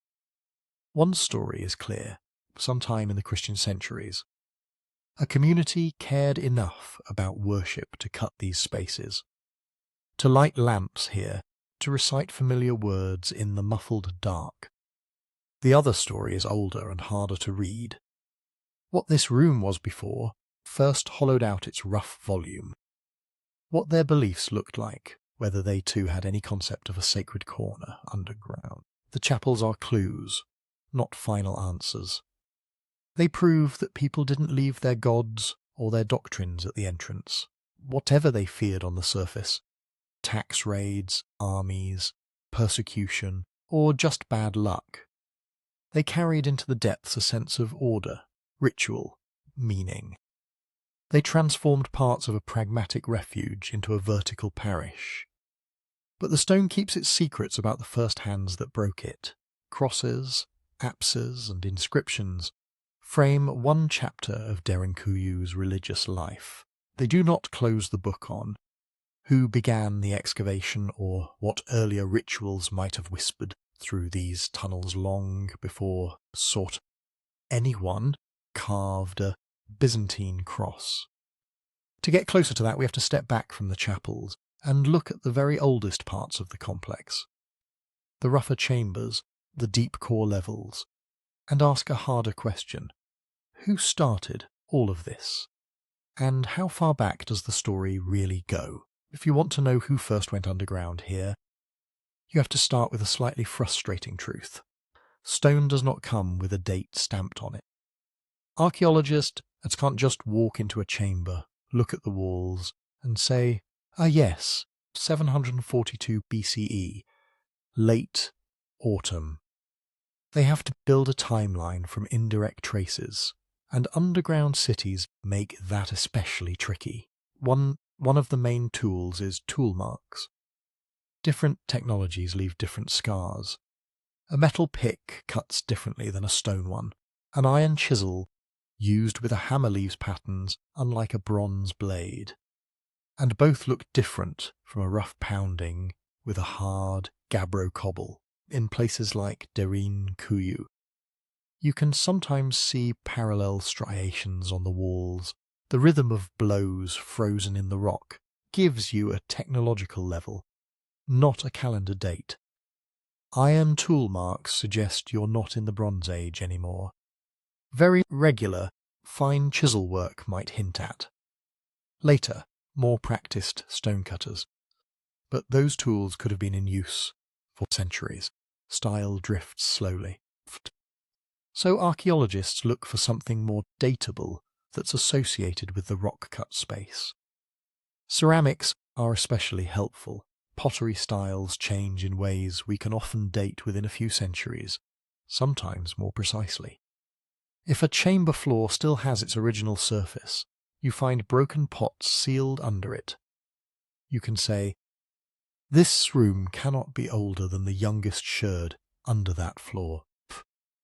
If you find a trash pit dug into a corner during a later remodelling, filled with recognisable Byzantine wares, you know that particular modification belongs to that era. But an underground city is not a single moment. It's stacked interventions. Rooms get enlarged, ceilings raised, doors opened and then blocked again. Ventilation shafts are rerouted. Wells are deepened. Change cuts through earlier evidence.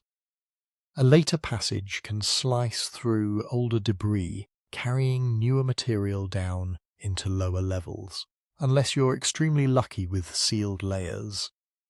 The archaeological record ends up scrambled by centuries of renovation. Historical texts can help, they come late. Writers in the Roman and Byzantine periods mention people hiding in underground places or subterranean refuges in Cappadocia. Later accounts talk about Christians in the region using caves and underground retreats. None of them, however, say, "This is when we first dug Derinkuyu. Here's the blueprint." So researchers try to weave together tool marks, ceramics, architecture, and whatever written hints exist into a story that feels coherent. Out of that puzzle, one hypothesis has emerged as the most commonly cited, that the earliest recognizable phases of Derinkuyu belong somewhere around the Phrygian period, roughly the early 1st millennium BCE. Why Phrygian? Partly because of timing and context. After the collapse of the late Bronze Age powers in Anatolia, including the Hittite Empire, there's a long, messy Iron Age, filled with small kingdoms, migrations and raids. Phrygians, whose heartland lay to the west and north, one of the better known of these groups. They're associated with rock-cut architecture, tombs, altars, facades carved into cliffs. The idea is that communities influenced by that broader culture, living in a landscape of soft tuff and constant insecurity, began to think vertically. If you can carve a tomb into rock, you can also carve a refuge. You dig cellars, then connected cellars, then rooms that are clearly not just for storage, stables, halls, the first rough living quarters. At some of the Cappadocian underground sites, earliest-looking spaces, simple, functional rooms with relatively crude tool marks and without obviously Christian features, seem to match an iron, age to early classical technological level. The Phrygian-era attribution for Derinkuyu grows from that general pattern. It is a leading possibility because it fits with known historical turmoil, known rock-cut practices, and the basic look of some of the deepest, plainest spaces. But fits well is not the same as proven. Go back another step, and you reach an even more tantalizing suggestion that the story might begin in some form in the late Bronze Age under Hittite influence. By the 2nd millennium BCE, Hittite power reached across much of central Anatolia. Their texts mention enemy incursions, deportations, and the movement of populations. They knew siege warfare. They have wondered, if you're a village on the frontier of that kind of world, might you start hollowing out the ground as a backup plan? Here and there in Cappadocia, few underground spaces are tentatively linked to Hittite or Neo. Hittite periods, mainly because of nearby surface finds, ceramics, reliefs, inscriptions. If a small rock-cut refuge sits directly beneath a settlement layer, confidently dated to the late Bronze Age, it's reasonable to suspect the people living above had something to do with the digging. Extend that reasoning to Derinkuyu, and you get the Hittite hypothesis. The idea that the very earliest central tunnels, maybe just a handful of rooms and a shaft, were started by communities living in the shadow of Hittite politics, then massively expanded later by others. Here, though, the evidence grows thin. Tool marks in soft tuff do not easily tell you Bronze Age versus early Iron Age. Direct Hittite inscriptions in the underground levels are lacking. No sealed, clearly, Bronze Age occupation floor has been excavated in the core of Derinkuyu itself and securely tied to the first pick strikes. So when you hear confident statements that the Hittites built Derinkuyu, it's worth mentally translating that to host. Some researchers think an initial phase could be as early as the Hittite period, but we don't have hard proof. What almost everyone working on the site does agree on is that Derinkuyu is multi-generational. It was not carved in one campaign by one kingdom, then left untouched. It is much more like a living document written over perhaps 1,000 years or more. You can imagine the process in slow motion. An early community digs a few underground rooms close to the surface, maybe linked to cellars and storage pits. A later generation, facing a different kind of threat or simply more people, extends downward, adds a second cluster of chambers, maybe the first serious ventilation shafts. Centuries later again, someone deepens the well, widens corridors, cuts defensive features like rolling stone doors. Byzantines arrive and turn older rooms into chapels, carve crosses, and add inscriptions in Greek. Still later, villagers patch walls, repurpose spaces as wine presses or new stables. Beginnings, expansions, renovations. Each phase leaves its own texture.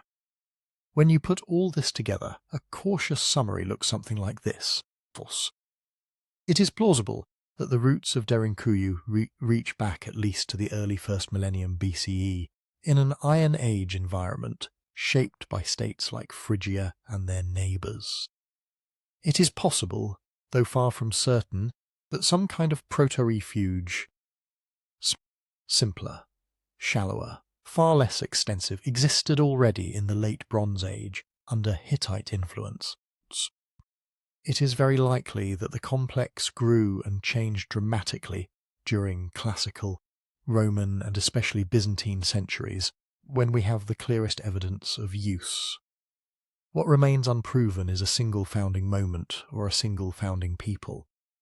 No inscription announces, "We, the inhabitants of X, began this under King Y in year Z." The stone remembers only that many hands, from many centuries, have shaped it.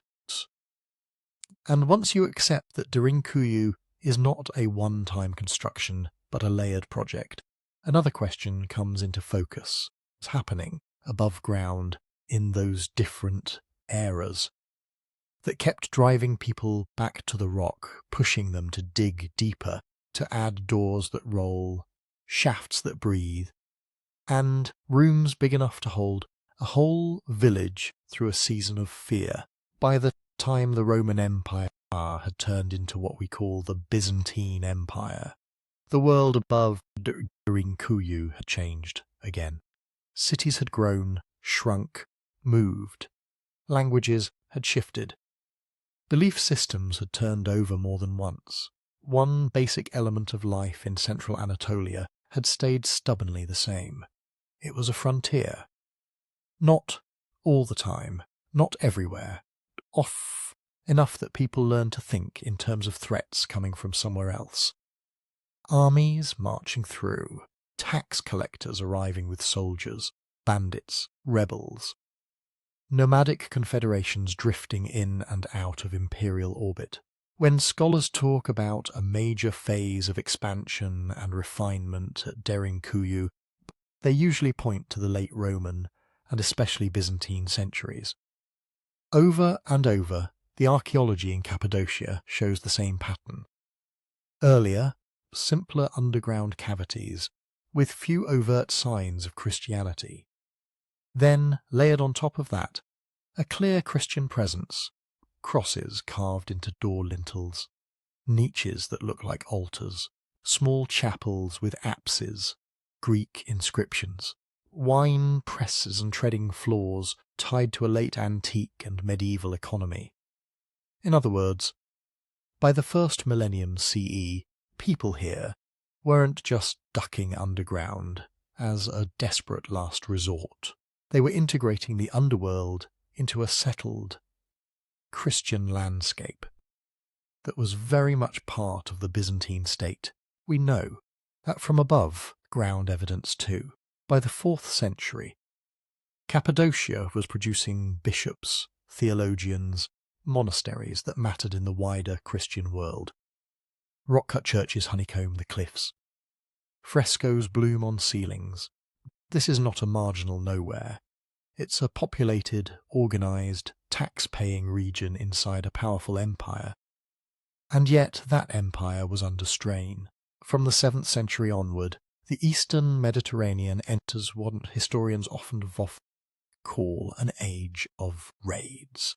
After the rapid expansion of the early Islamic caliphates, Byzantium and the Arab states, settled into a grinding, centuries-long confrontation. The lines on the map moved back and forth. Fortified border zones, called thugger on the Arab side, and often just themes or frontier districts on the Byzantine side, ran roughly through parts of Anatolia and northern Syria. Cappadocia sat behind the main frontier, but not comfortably far behind. Arab armies and raiding parties could and did push deep into Anatolian territory. The sources describe summer campaigns, surprise winter attacks, fast-moving cavalry. They hit cities, forts, and sometimes countryside communities, taking prisoners, seizing livestock, burning what they couldn't carry. On the Byzantine side, there were counter-raids, punitive expeditions, forced population transfers, Even in quieter decades, locals lived with the knowledge that peace could end with a single riding column coming over the horizon. If you're a village in that world, what do you do? Many did. You could rely on imperial garrisons in larger towns. Sometimes they worked, sometimes they arrived too late. Or you could use what Cappadocia already offered in abundance. Soft rock and vertical space. Under these conditions, an underground city is not just an eccentric idea. It's a logical extension of a defensive strategy that already used caves, ravines, and cliff-cut refuges. Think about how such a system might actually work on a tense afternoon in the 8th century. You're in the vineyards outside town. Maybe the air is hot and still. Maybe nothing has happened for months. Then you see dust in the distance. A watchman on a ridge signals with a cloth, a horn, a shout. We don't have a manual that explains the exact code. Frontier societies all over the world develop fast communication. Smoke, fire beacons, bells, runners, riders. In a landscape as open as central Anatolia, a column of dust or a line of torches can say a lot. The warning spreads. People start moving.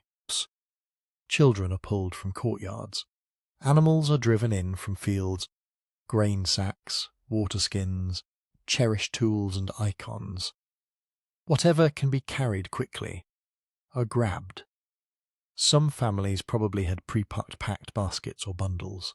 When you live with the possibility of flight, you plan. They head not to some distant secret cave, but to something stitched into the fabric of everyday life. Stairways and courtyards that they walk past every day, cellars that are also gateways. The entrances to Derinkuyu and other underground complexes are often tucked beneath normal-looking buildings. Houses, stables, communal spaces, down they go. In a crisis, those narrow staircases that feel inconvenient on a market day become defensive assets. They choke movement, slow pursuers, create space for stubborn last stands, if it came to that. But mainly they buy time to seal the system. Famous rolling stone doors that we mentioned earlier. The huge circular plugs that can seal a passage now make sense as more than clever engineering tricks. You can imagine the sequence. Once enough people are through a particular choke point, designated defenders push the round stone into position from inside its niche, letting it drop into place with its central hole still open for observation or weapons. A few more, hands wedge it, brace it. On the far side, even a well-armed raiding party is now facing a smooth rock disc in a bottlenecked corridor, with no leverage and very little room to work tools. Behind that door are not just random tunnels, but a whole emergency layout. Stables near the upper levels, so animals can be pushed in fast. Storage chambers where grain, dried fruits, and oil jars wait for exactly this moment. Kitchens and hearths designed to vent smoke into the vast vertical lungs of the city. The ventilation shafts, so that fires can burn without choking everyone.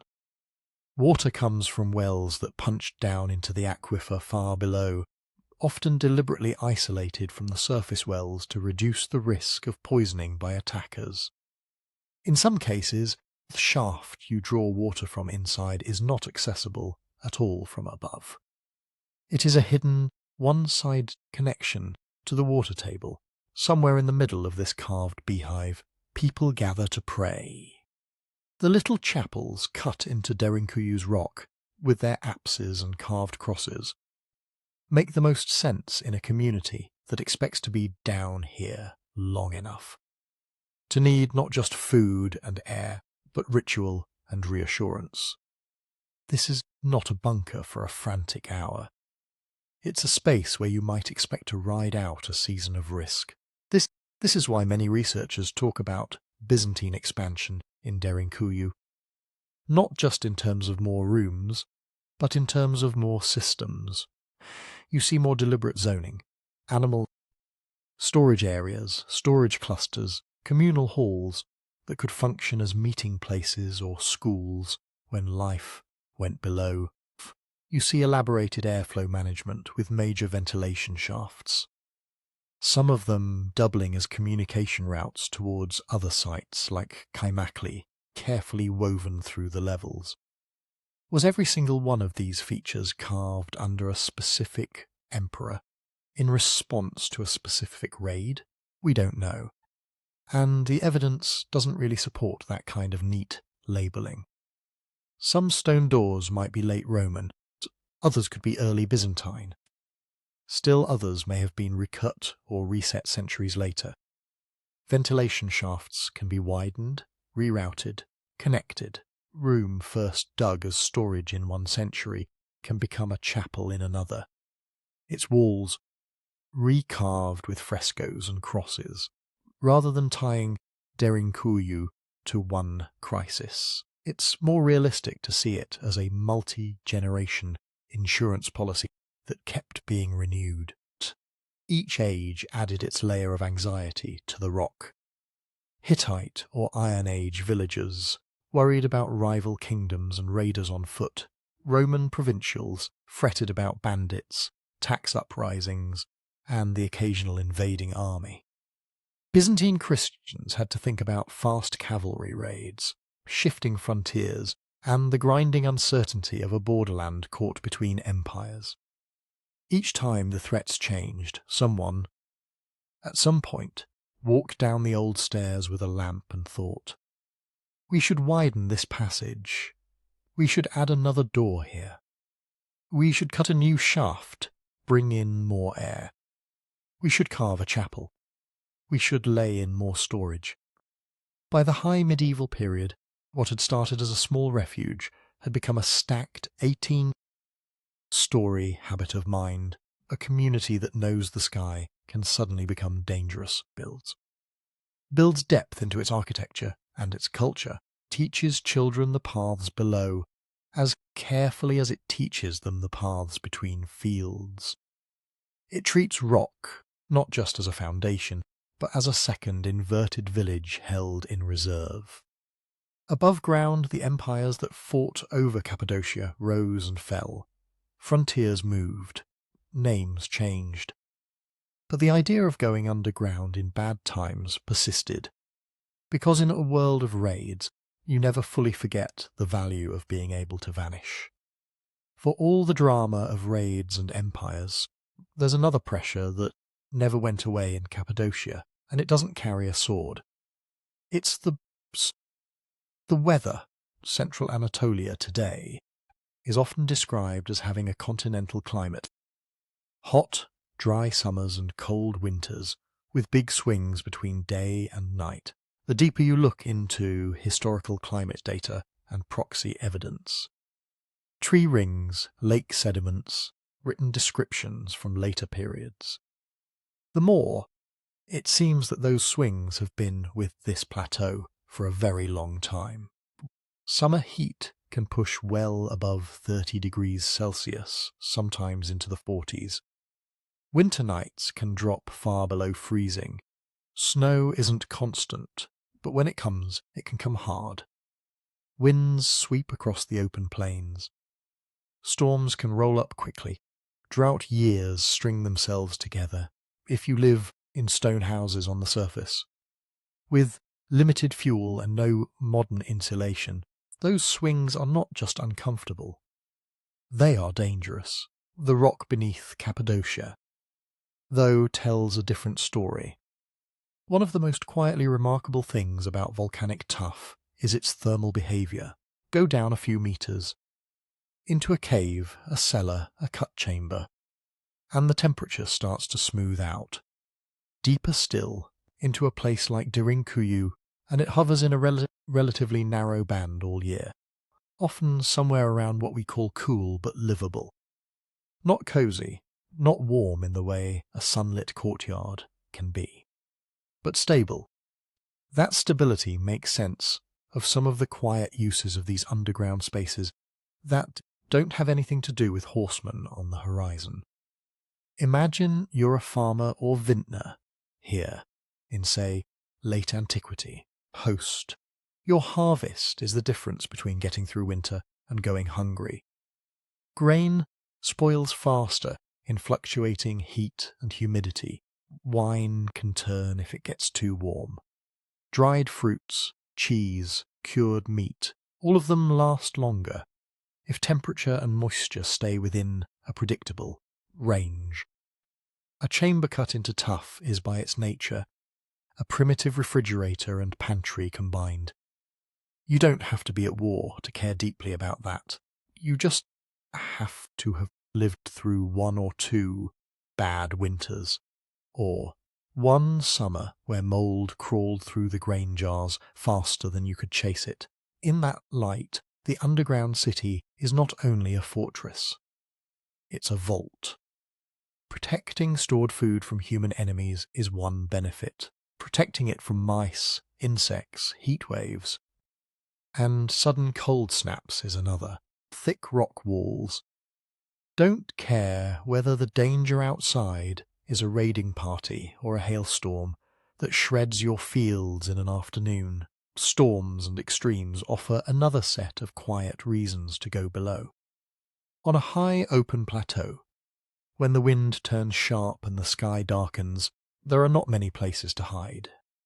A cave or carved chamber offers shelter from pelting ice, from dust storms, from sun, just as much as from spears. It's not hard to picture a summer day in which the warning is not a watchman's shout, but a sudden black line on the horizon, thunder building. People pull tools together, hustle animals toward shelter, and funnel not into a deep siege level, but into the upper spaces, stables just below the surface, communal rooms that function like cellars in normal times, and like storm shelters when the weather turns. Also the question of work. Seasonal labour in an agrarian landscape is always about timing, sowing, pruning, harvesting, processing, but there are off-seasons and bad days, stretches when the fields can't be worked. Underground, some tasks keep going. You can grind grain where the air is cool. You can repair tools in workshops cut into the rock. You can tend to wine in subterranean presses and storage rooms. Children can be watched, stories told, small crafts practiced even when snow is blowing sideways on the surface. In that sense, the underground spaces are not only refuges, they are buffers against the volatility of the environment. They smooth not just temperature, but time. They let a community shift some of its economic life into a place where the seasons bite less sharply. Doesn't mean that people wanted to live entirely below ground. Everything about Derinkuyu suggests that full-time, year-round habitation at depth would have been costly. Light is scarce and has to be bought with fuel. Smoke has to be managed carefully. Ventilation shafts help. But they also require maintenance and constant awareness. Moving people, animals, goods up and down steep staircases burns energy. Sanitation becomes more complex the longer you stay. If you had a choice, probably still prefer the surface, the sun, the open air, the straight path to your fields. So archaeologists tend to think in terms of mixed strategies. Most of the year, most people likely lived in surface settlements, stone houses, courtyards, rock-cut rooms at the cliff face. The underground levels sat in reserve, used intensively in some seasons and barely at all in others. Generations, that pattern can shift in subtle ways.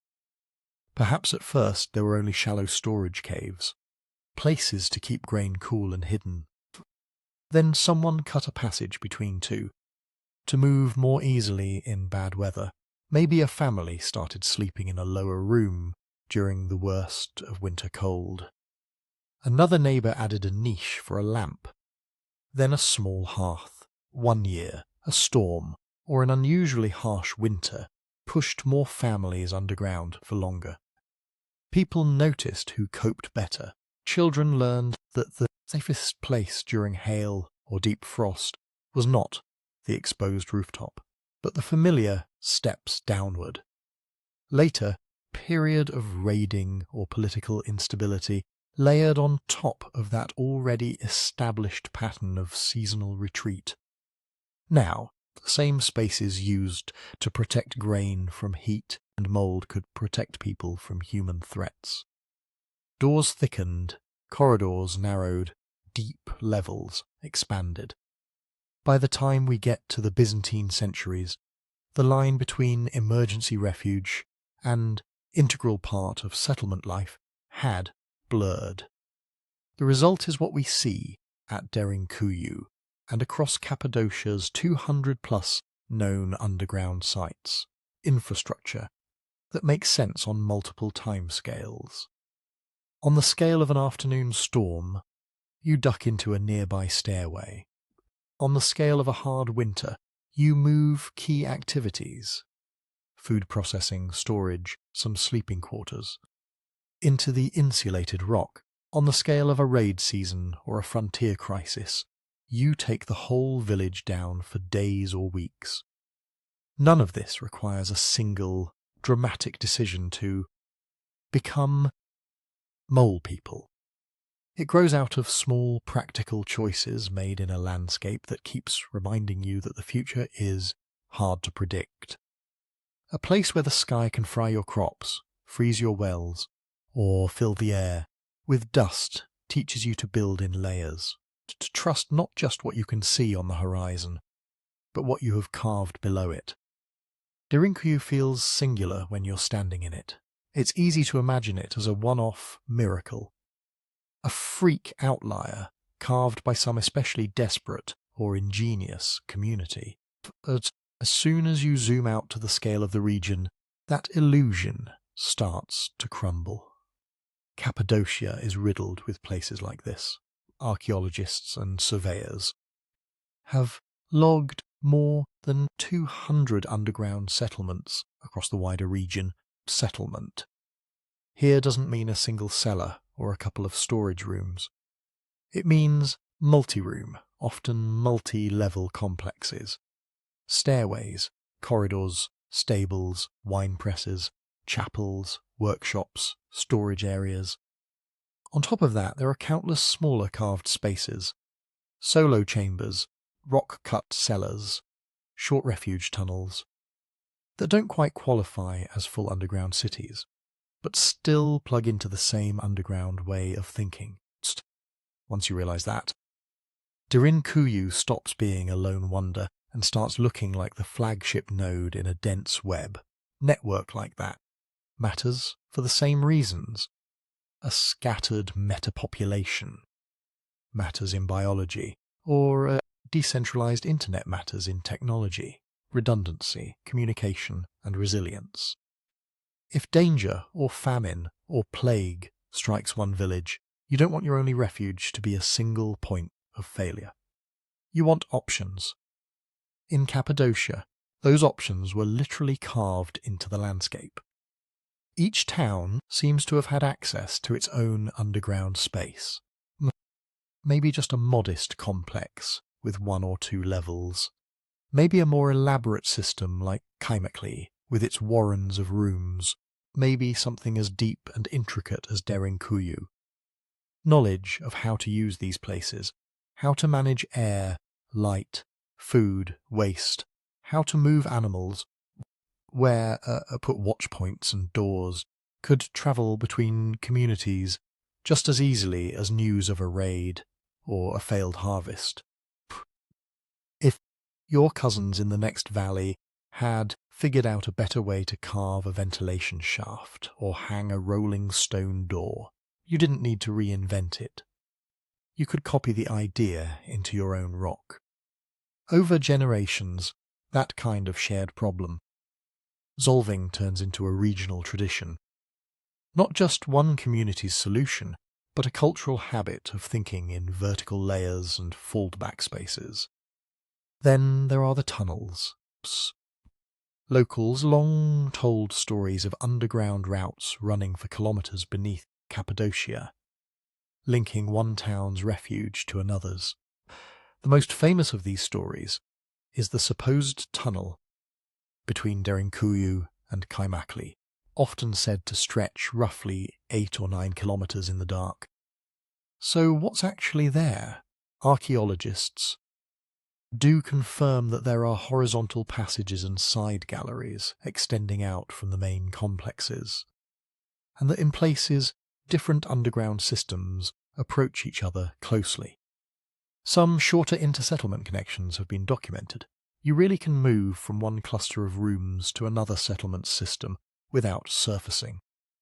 At Derinkuyu and Kaimakli, there are specific tunnel sections, specific tunnel directions that head in the right general direction and go on long enough to suggest more than just a storage annex.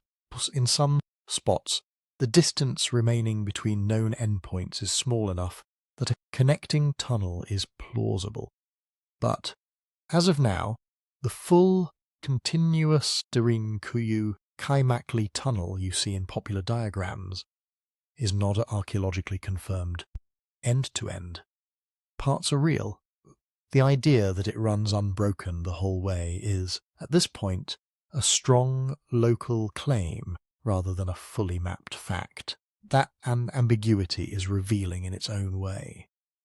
Even if some of the longest claimed links turn out to be wishful thinking layered on top of real tunnels, the pattern is clear. People here weren't just digging straight down for safety. They were also probing sideways, exploring the possibility of underground movement across the landscape. And within that shared tradition, there is a lot of variation.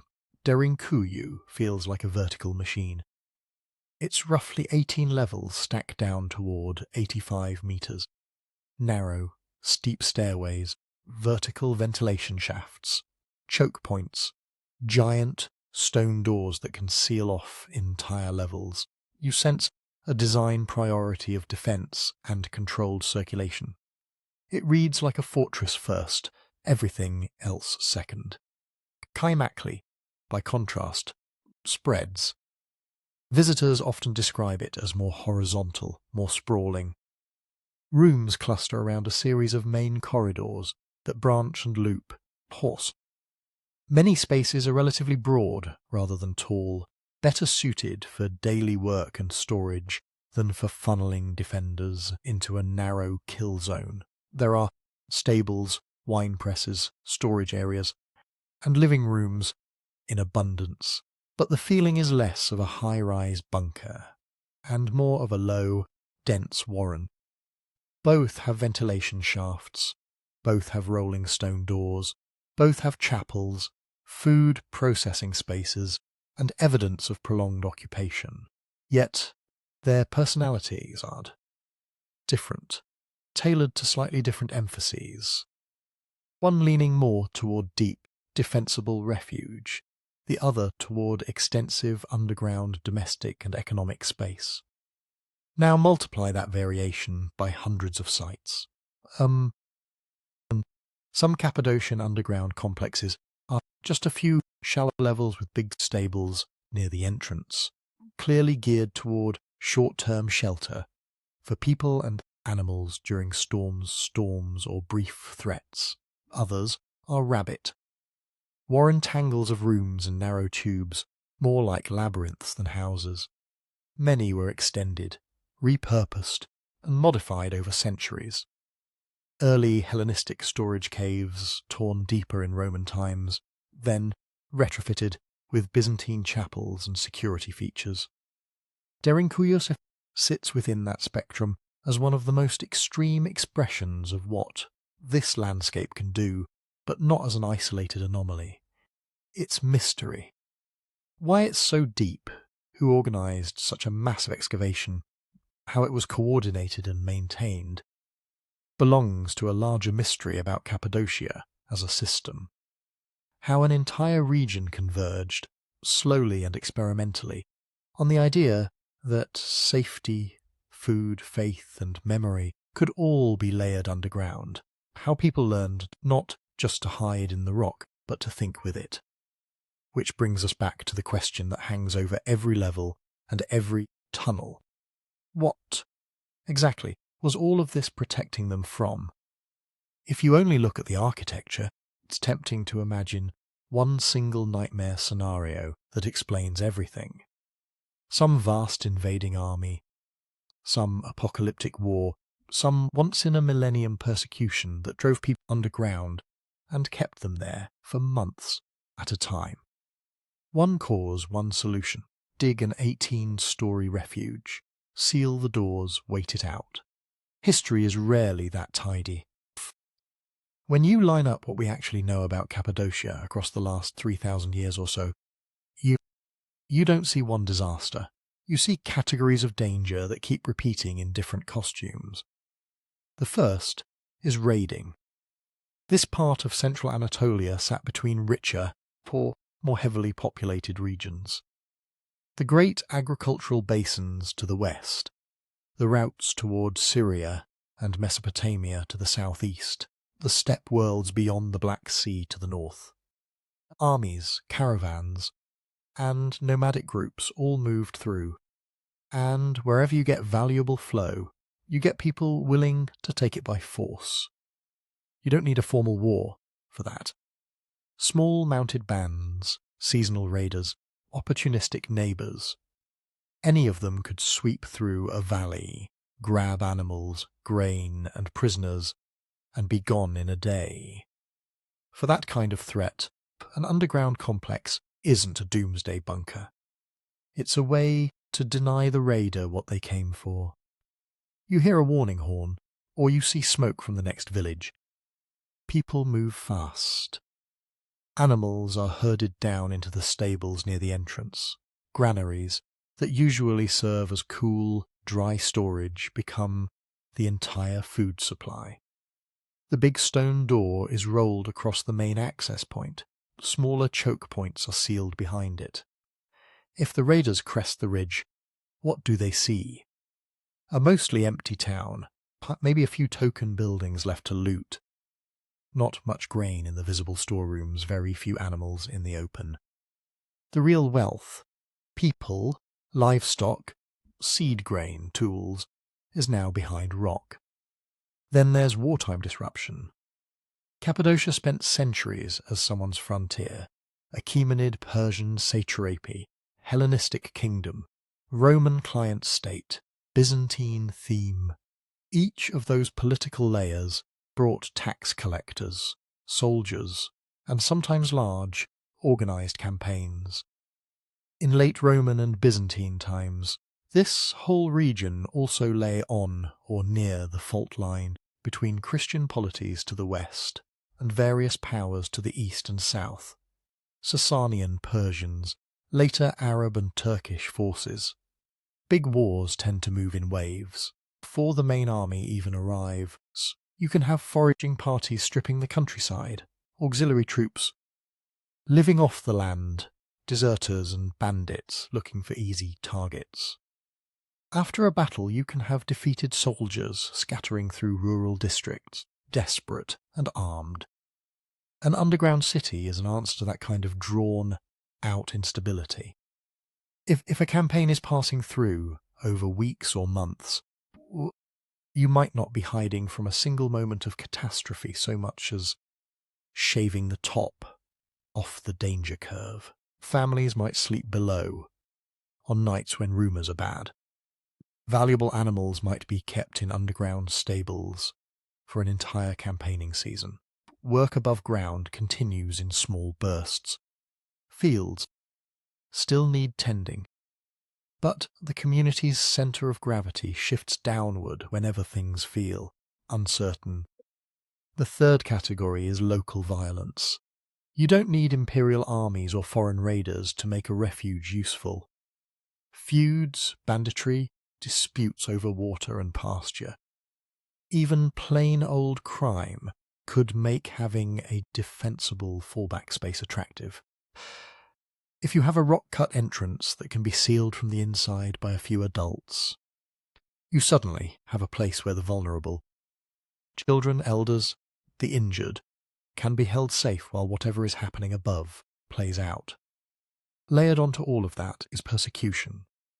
By the Byzantine period, Derinkuyu's underground chapels and crosses make it clear that Christians were using the space not just for storage but for worship. Later, after the region's gradual Islamization and Turkification, it continued to host Christian communities, Greek-speaking and Armenian, living as religious minorities under different regimes. Was the city primarily a persecution refuge? Here the evidence becomes murkier post. We do have written accounts from wider Anatolia of Christians sheltering in caves and underground spaces during specific waves of violence. Arab raids into Byzantine territory, later periods of intercommunal tension in Ottoman and post-Ottoman times. We also have local oral histories that remember hiding underground in times of trouble, sometimes explicitly framed as threats from religious outsiders. But the architecture itself is multi-tool rather than single-use. Rolling stone doors, narrow strangling corridors, hidden ventilation shafts. You can deploy those whether you're hiding from a passing army that does care what you believe, or from a state that suddenly does.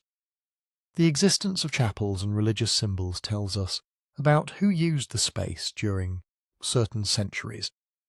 It doesn't lock in a single motive for whoever first cut those levels centuries earlier. Whatever the specific threat, concealment was the constant technique.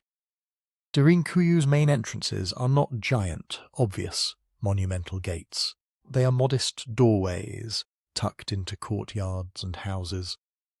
Once you slip inside and roll the stone across, the opening just looks like another patch of rock. Vertical shafts are narrow and often open into enclosed spaces at the surface. Not wide, smoking chimneys advertising life below. Life inside had to be quiet. If 100 people spread across a few levels talk in low voices, sound doesn't carry far. But if you sing, shout, bang metal, run animals up and down stairways, the rock will relay that noise. So practices develop. Large groups at night. Time, noisy work for safer periods. Keep the most vulnerable and least disciplined. Children, young animals, deeper inside during danger. Smoke is the same problem in a different form, an 18th story. An underground city needs fire for cooking and warmth, but heavy smoke funneled into one shaft becomes a black signal flag. Solutions likely included using charcoal, which burns with less visible smoke, restricting open flame to certain rooms near vent points, cooking at night, or during poor visibility. Sometimes accepting cold food when the risk of being seen was too high. When you put all of this together, hiding looks less like a single dramatic act and more like a set of habits for keeping continuity intact. Continuity of people, making sure that if trouble sweeps through, the human fabric of the community doesn't tear beyond repair. Continuity of faith, chapels, and carved crosses underground are not just emergency shelters for belief. They're a way of saying that even when you withdraw, carry ritual, prayer, and teaching with you. Continuity of food, seed grain stored in deep, cool rooms, wine and oil in rock-cut presses and vats, dried goods kept safe from both climate and plunder. If fields are burned or harvests stolen one year, what's underground can bridge the gap. Continuity of animals, sheep, goats, maybe even some cattle hidden in the first levels, fed from stored fodder. They're not just meat, they're milk, wool, traction, and wealth. Losing them can break a family for generations. Over centuries, the same basic architecture could be repurposed again and again. A Hellenistic-era storage cave might become a Roman-era refuge from bandits. Later, Byzantine engineers deepen it, adding more levels, more doors, more chapels, as frontier warfare intensifies. In Seljuk or Ottoman times, Christian minorities use the same passages in yet another round of instability. Each generation carves a little more, adapts a little more, overlays its own fears and hopes onto the same stone. So when we ask what Derinkuyu was hiding from, the honest answer is, it was hiding from whatever the century happened to throw at it. Raids, campaigns, local feuds, tax collectors gone violent, targeted persecution in bad years.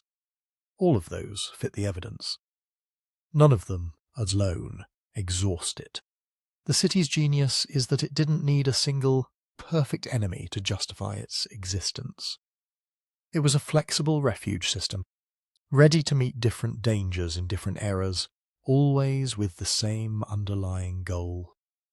To make sure that, when the trouble passed over the land above, still a community left to climb the stairs and open the doors. Whenever a place is this strange, this elaborate, and this hard to see in its entirety, other kinds of stories rush in to fill the gaps. Derinkuyu is no exception. Spend a little time online, and you'll find claims that the city is tens of thousands of years older than any archaeologist will admit, that it was built by a lost civilization wiped out in some global cataclysm, that it's proof of technology we no longer understand, or even shelter from visitors who didn't come from Earth at all. Those stories are not coming out of nowhere. They're doing something for us. Part of the appeal is scale. An 18-level complex, dropping 85 meters into the rock, room for maybe 20,000 people and animals, connected into a wider network of 200-plus underground sites across Cappadocia. It feels bigger than ordinary history. Bigger than anything we imagine a few villages with hand tools could accomplish. There's also the problem of the missing author. We don't have a neat inscription over the entrance saying, built by Sir and Sir in the year X, King Y, for this exact purpose. We have layers, tool marks, pottery fragments, radiocarbon, dates from organic material in plaster and mortar, we have stylistic comparisons. This doorway looks late. Roman, that chapel is clearly Byzantine. This tunnel link toward Kaimakli looks medieval, but the first moment when someone decided to carve a staircase downward instead of a storage niche, that's lost. Where documentation is thin, imagination grows thick. Mainstream archaeology, though, isn't completely blind down here. It just moves slowly and stays close to what can actually be checked. When researchers date Derinkuyu, they're not picking numbers out of the air. They're looking at things like pottery shards embedded in the fill of a wall, soot layers on ceilings that can be dated using radiocarbon, tool marks that match Iron Age or Roman period chisels rather than Bronze Age or earlier ones, comparing Derinkuyu's features to other sites with better stratigraphy and more datable material. In that framework, consensus picture looks something like this. People were carving small underground spaces in Cappadocia, at least by the early 1st millennium BCE, probably earlier. Simple storage rooms, maybe short refuges. By Hellenistic and Roman times, some of these expanded into multi-level complexes, really large-scale integration at Derinkuyu. The deep ventilation shafts, the big stables, the more elaborate rolling stone doors, the chapels, belongs mostly to late Roman and especially Byzantine periods, when we know from written sources that this frontier was violent and unstable. What it does not support is a fully formed 18-story city built, say, 20,000 years ago and merely reused later.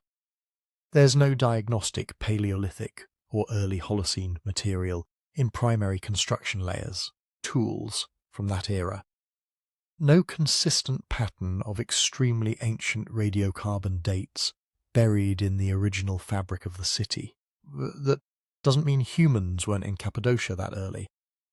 They were. It just means there's no solid evidence that those very early inhabitants carved Derinkuyu as we see it today. A lot of the supposedly impossible features look different when you take time seriously. Take the sheer volume of rock removed. If you imagine one gigantic construction project with thousands of workers carving non-stop until it's done, it feels incredible in the literal sense of the word. But scale that down. Imagine a community of a few hundred people adding to an existing complex a little bit each generation. One new chamber here for a growing family. Another stable there. After a bad winter reminds everyone how valuable extra animal space can be. Deeper level, slowly cut as raids or wars grow worse and people feel the need for more protected storage. Even with simple iron tools, a handful of workers can remove a surprising amount of soft volcanic tuff in a year. Spread that effort across centuries, and 18 levels stop looking supernatural. They look like the accumulated patience of many lifetimes. The same is true for the engineering. Ventilation shafts that seem impossibly clever are usually the product of trial and error. You carve a test shaft. If it doesn't draw air well, modify it. Widen it, connect it to a second tunnel. The design we admire is the version that survived after many less effective attempts were patched, abandoned, or recut. Rolling stone doors feel exotic, but they're built on simple principles: a round, heavy slab, a recessed groove, pinhole to see through and stab through. These are the kinds of solutions people all over the world arrive at when they need to block a passage using the materials they have, and then there are later modifications. A cramped storage cave from one era becomes, in another, the base of a long stairway. A bare room gains plastered walls, a cross, and an apse when a Christian community turns it into a chapel. A narrow tunnel is widened in Ottoman.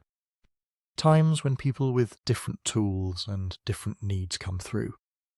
What looks like a single, possibly coherent project is often the final snapshot of a constantly edited environment.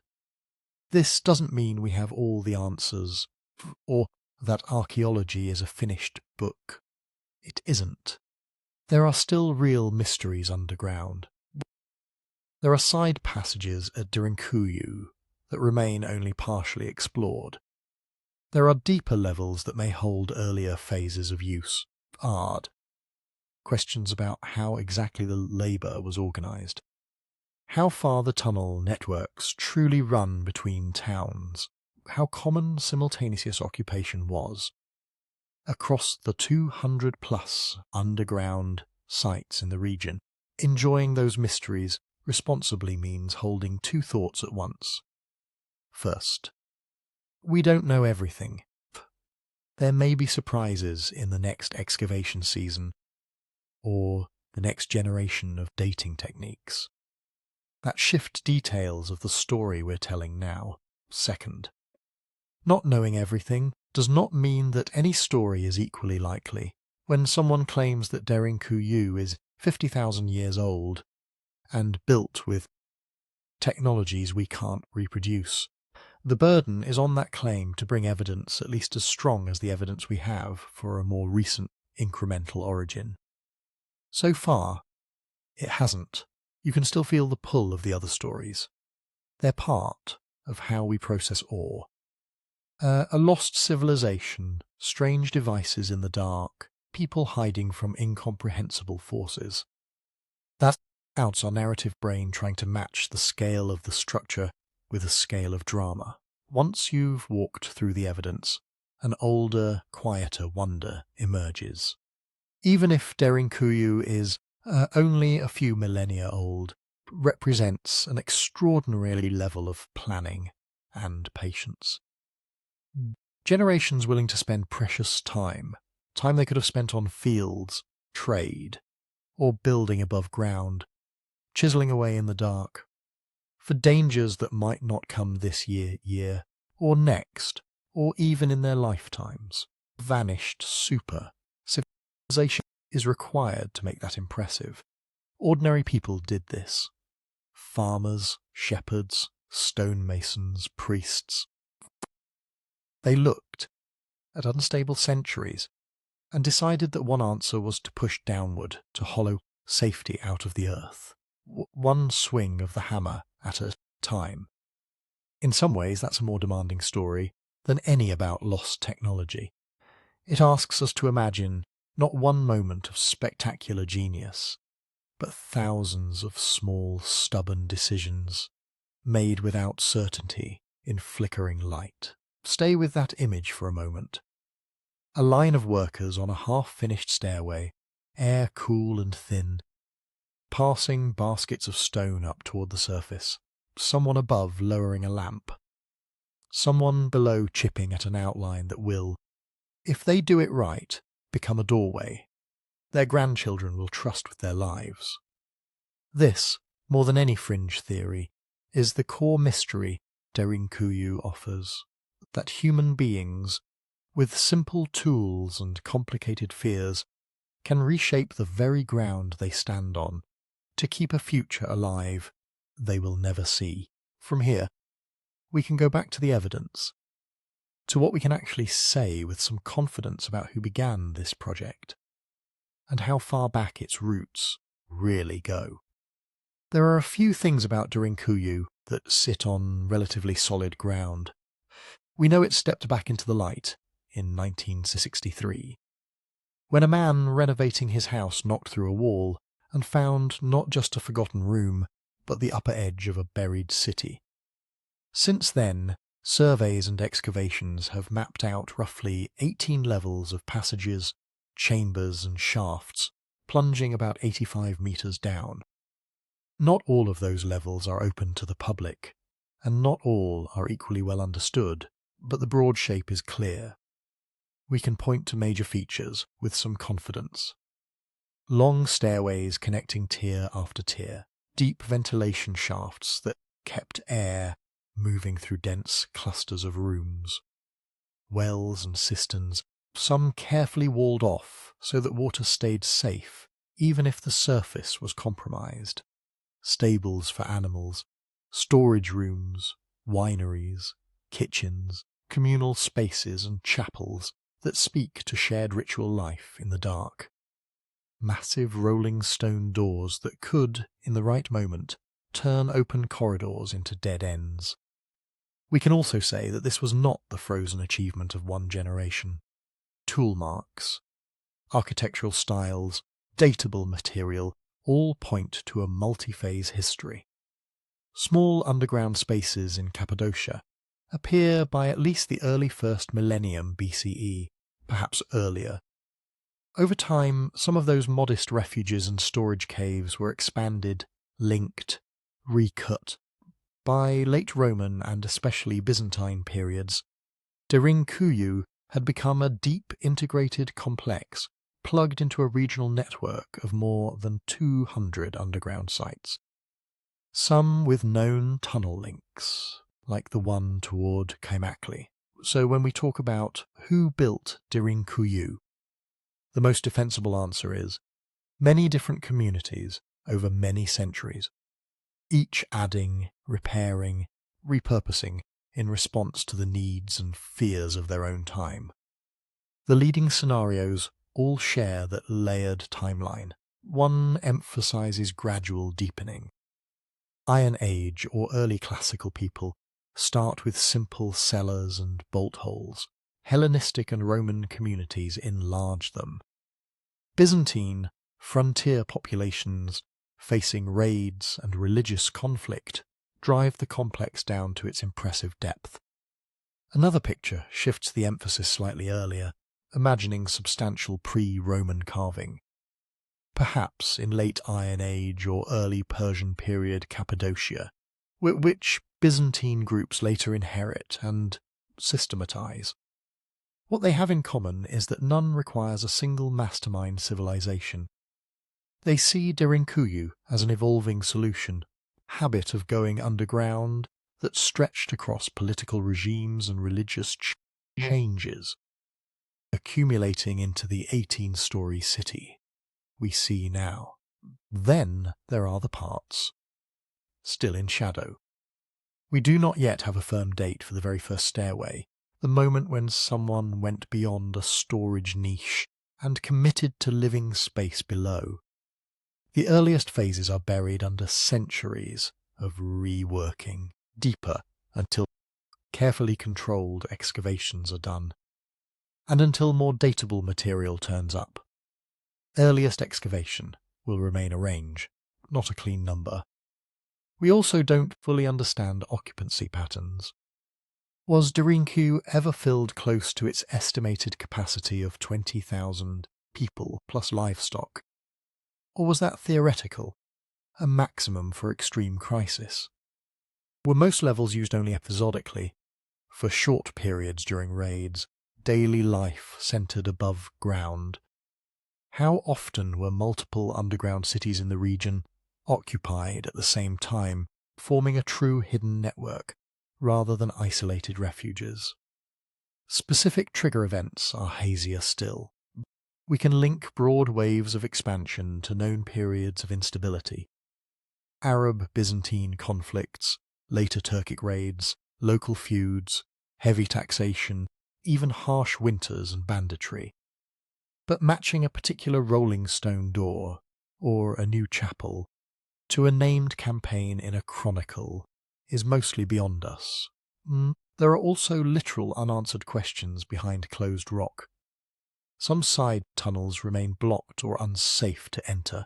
Deeper levels may preserve older arrangements that have not yet been disturbed by tourism or modern reinforcement.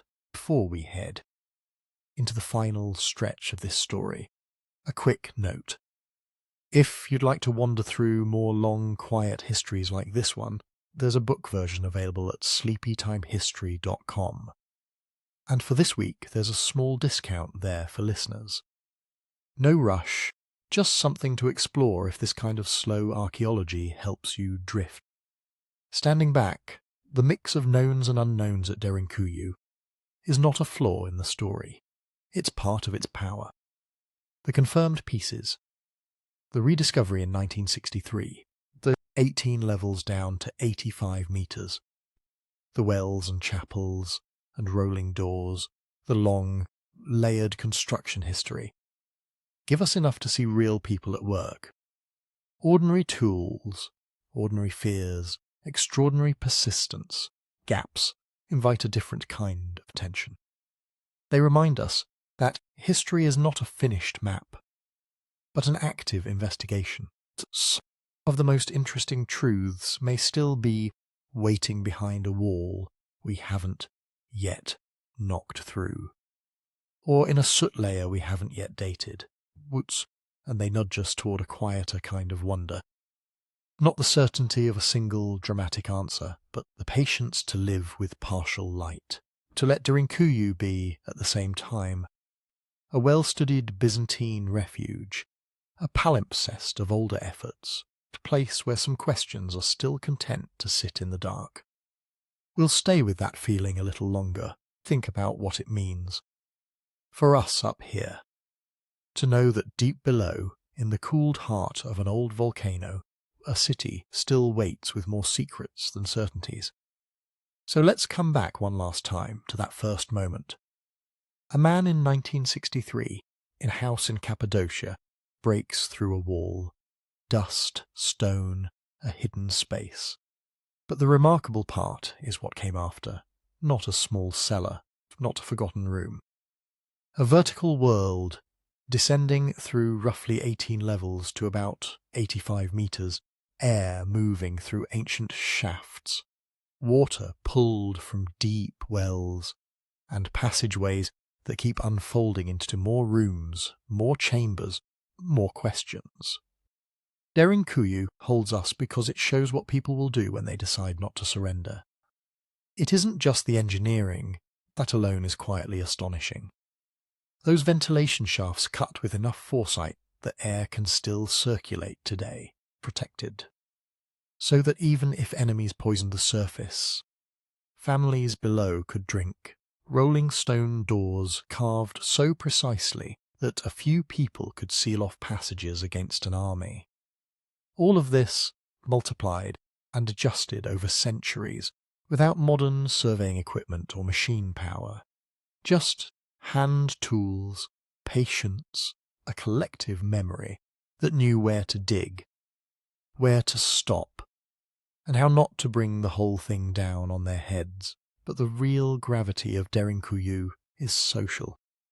When you look at those stables, those storage rooms, those chapels, you're seeing a choice was worth the effort to make a place where an entire community could descend together. Elders, children, animals, food stores, sacred spaces, people prepared to compress their lives into rock for days or weeks at a time, not as isolated individuals, but as a linked network stretching across Cappadocia and beyond. Kaimakli, to the north, dozens of other underground cities across the region, more than 200 known sites, some certainly still half mapped. The city under your feet is the visible part of that decision. The rest is invisible. Agreements, routines, stories passed down about when to go below and when to emerge, what to carry, how to share, sleeps nearest the doors. And then there's the uncertainty, the part our minds keep circling back to. We don't really know who first widened a storage niche into a living room. We don't know whether Derinkuyu ever truly held something like 20,000 people, plus livestock, pressed into the rock in a moment of crisis, or whether most of its life was quieter. Fewer inhabitants, shorter stays, long stretches of emptiness between alarms. We don't know precisely how much older, deeper, stranger some of the blocked levels might be. That unresolved space is part of why it lingers. Derinkuyu sits at a sweet point between explanation and mystery. Enough evidence to ground the story in Byzantine frontiers, in late Roman fear, in earlier experiments with living below. Enough gaps to leave room for careful speculation, and, for some, more imaginative theories about very ancient origins or lost builders. We can say, those fringe ideas are not supported by the current archaeology, but we can also say, the rock still holds chapters we haven't read. If you've stayed with this story all the way down and all the way back up, been doing a kind of small excavation of your own, moving slowly, setting aside what doesn't fit, keeping some questions open. Before we close, a gentle request. If this slow walk through an underground city has kept you company, it helps a lot if you tap like, leave a comment and subscribe. It's a quiet way of telling the algorithm that there's room here for long, patient histories.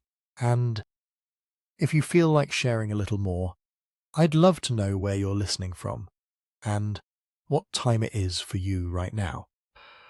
Midnight in a small apartment, early morning on a commute, earbuds in a dark room. Those details turn this from a monologue into a conversation. This kind of deep sleep, friendly archaeology feels like your kind of thing. There's also a book that goes further back into prehistory, into the long, strange story of how humans almost didn't make it, and what that near ending left in our bones and our myths. You can read more about it or pick up a copy at sleepytimehistory.com whenever you're ready. For now, imagine the lights going off again in that stairwell, the last footsteps echoing away, air drifting through the shafts, water resting cool in the cisterns, rolling stone doors waiting in their grooves. Above, life goes on, cars, phones, streetlights, all the noise of a surface world in motion. Below, an 18-story city carved into an old volcano stays exactly where it has always been. A reminder that humans have faced fear before and answered it, not only with weapons and walls, but with tunnels, shared rooms, quiet decision to endure together in the dark, until it was safe to climb back into the light.